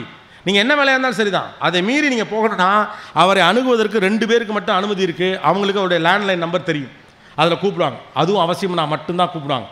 அது ஒரு ஆரம்பத்தில் கஷ்டமாக இருந்துச்சு மற்றவங்களுக்குலாம், அதுக்கப்புறம் அவங்க பழகிட்டாங்க, அவ்வளோதான். இப்போ எங்கள் கம்பெனியில் எங்களுடைய கிரியேட்டிவ் ஹெட் இருக்கான் பிரதீப்னு சொல்லிட்டு, நாங்களாம் அவனுக்கு மெசேஜ் மட்டும் தான் அனுப்புவோம். ஏன்னா ஃபோன் அடித்தா எடுக்க மாட்டான், ஃபோனை கூப்பிட்றதான் தான் வச்சுருப்போம். முதல்ல மெயில்களுக்கு பதில் அனுப்புவதற்குன்னு ஒரு நேரம் ஒதுக்குங்க. வந்தால் ஒவ்வொரு தடையும் மெயில் அனுப்பாதீங்க. இந்த வாட்ஸ்அப்பில் காலையில் ரோசாப்பூ படம் அனுப்புகிறவன், வணக்கம் சொல்கிறவன், அப்புறம் கண்ட ஃபார்வேர்டு அனுப்புகிறவன், நம் நட்பு மிகச்சிறந்தது அப்படின்னு பாட்டு அனுப்புறது, இதுக்கெல்லாம் பதில் போடாதீங்க. முதல்ல இதெல்லாம் ஓப்பன் பண்ணாதீங்க. நீங்கள் ஓப்பன் பண்ணாட்டி அவன் திரும்ப அனுப்புனானா என்ன அர்த்தம்? அவன் வெட்டியாக இருக்கான்னு அர்த்தம். சரியா இல்லையா? தினந்தோறும் ஒன்று அனுப்புறது. நம்மளும் சரி, நம்ம கடமை பணி செய்து கிடப்பதுன்னு அதை ஃபார்வேர்ட் பண்ணி விட்டு, இது எதுக்குன்னே அவனும் பார்க்கல, நீங்களும் பார்க்கல, ஜிபி தேவையில்லாமல். சில பேர் நைட்டு 12 மணிக்கு கழுத்தை இருக்கிற ஒரு காட்சியை பார்த்துட்டு நைட்டே ஃபார்வேர்ட் பண்ணி விட்டுருவான். காலையில் எந்திரிச்ச உடனே மூஞ்சியை கழுவுறதுக்கு முன்னால் நம்ம எடுத்து அதை பார்த்தோன்னா ஒருத்தன் சொதேன்னு கழுத்தில் ஊற்றுவான். அவனால் நீங்கள் கூட்டியாக வச்சு என்ன பண்ண போகிறீங்கன்னு கேட்குறேன். away from the corrupted things, whatever it is, whatever the thing which capture your energy unnecessarily, go away from that. அதனால தான் சொல்கிறான், அந்த காலத்துலேருந்தே சொல்கிறான், காதை புத்து வாயை மூடு கண்ணை மூடுன்ட்டான். தேவையில்லாத பார்க்காத, தேவையில்லாத பேசாத, தேவையில்லாத கேட்காத. What you consume matters. உங்கள் ஆற்றலை செழுமைப்படுத்துவது என்பது நீங்கள் கன்சியூம் பண்ணக்கூடிய விஷயந்தான். நைட்டு 6 பரோட்டாவை சால்னாவில் ஊற்றி அடித்தா மறுநாள் காலையில் நெஞ்சரியும், கக்கா போகிறது கஷ்டமாக இருக்கும் அப்படிங்கிறது உடனே தெரிகிறதுனால கொஞ்சம் கவனமாகறீங்க.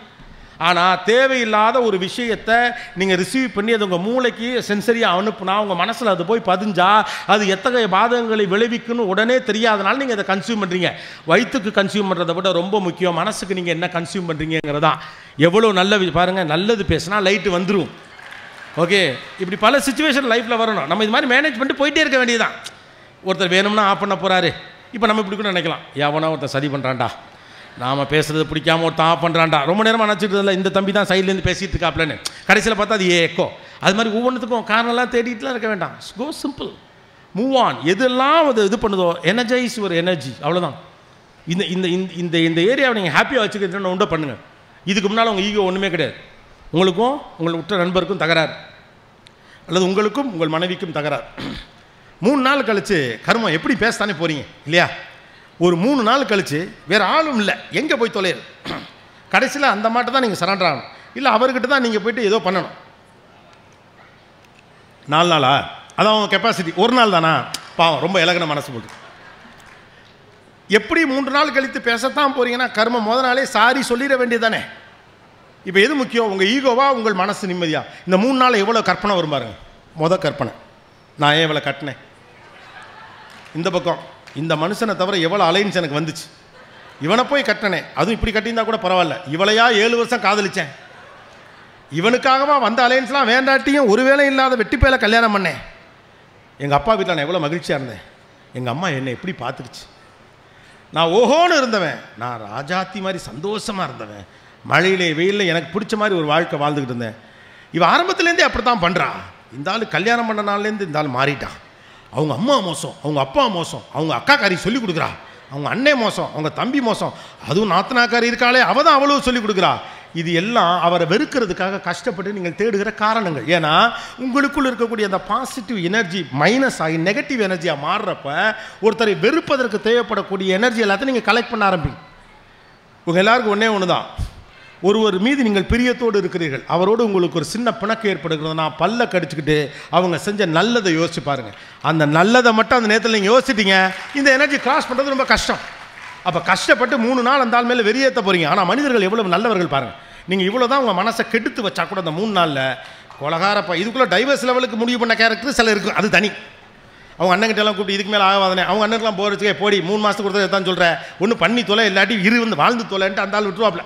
3 months ஒன்று அவனுக்கு அதெல்லாம் பொழுதுபோக்காருங்க, பரவாயில்ல இவர் 3 நாள் கழிச்சு திரும்ப கூப்பிடு, அப்போ இதே மூடில் இருந்தால் நம்ம பேசுவோம் பாரு.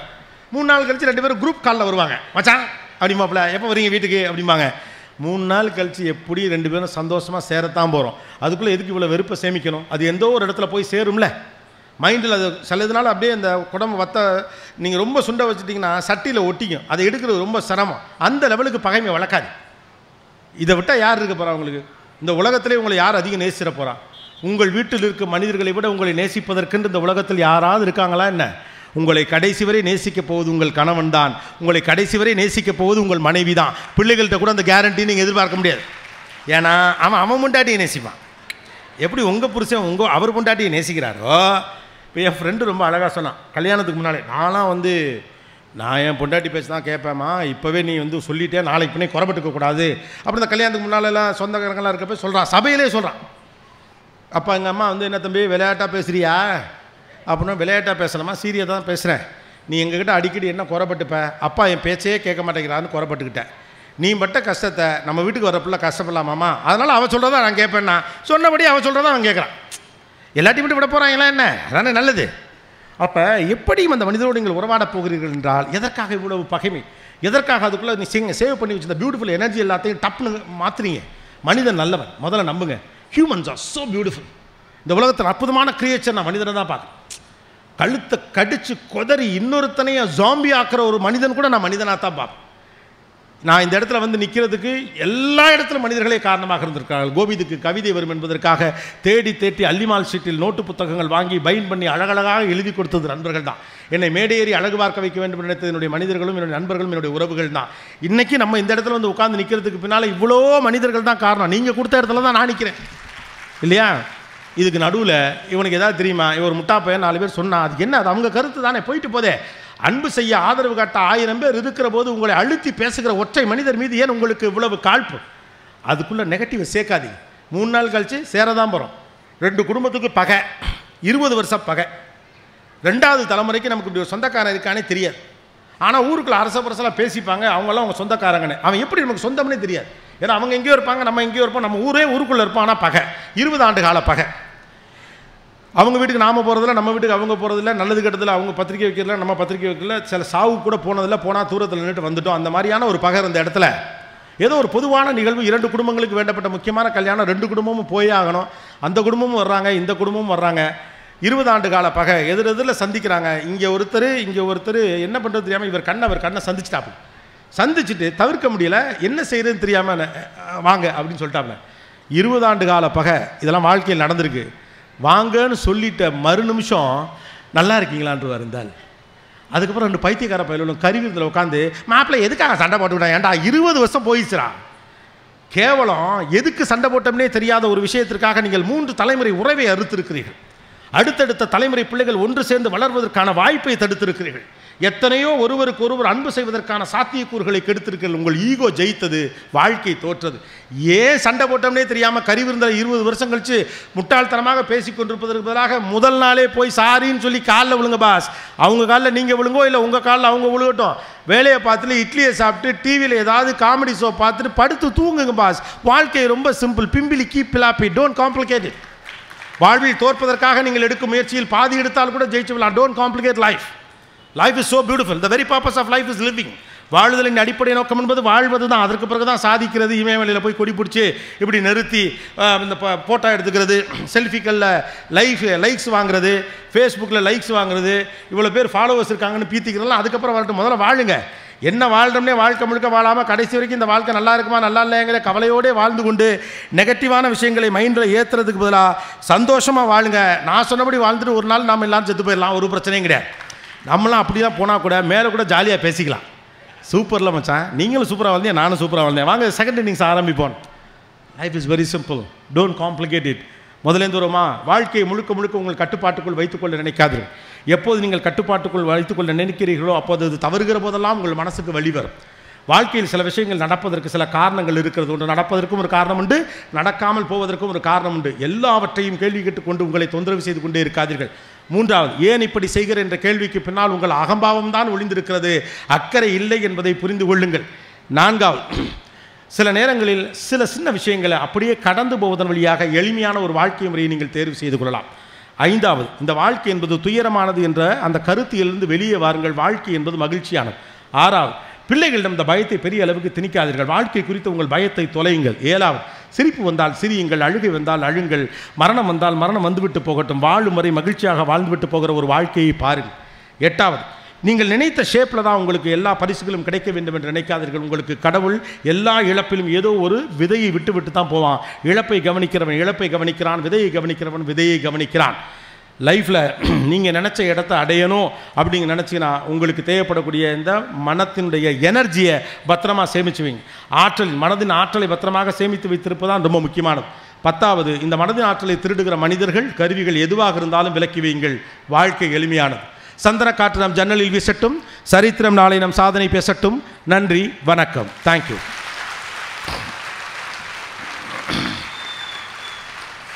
இந்த தகவல் உங்களுக்கு பிடிச்சிருந்தா லைக் பண்ணுங்க, உங்க ஃப்ரெண்ட்ஸுக்கு ஷேர் பண்ணுங்க, மறக்காம எங்க சேனலுக்கு சப்ஸ்கிரைப் பண்ணுங்க.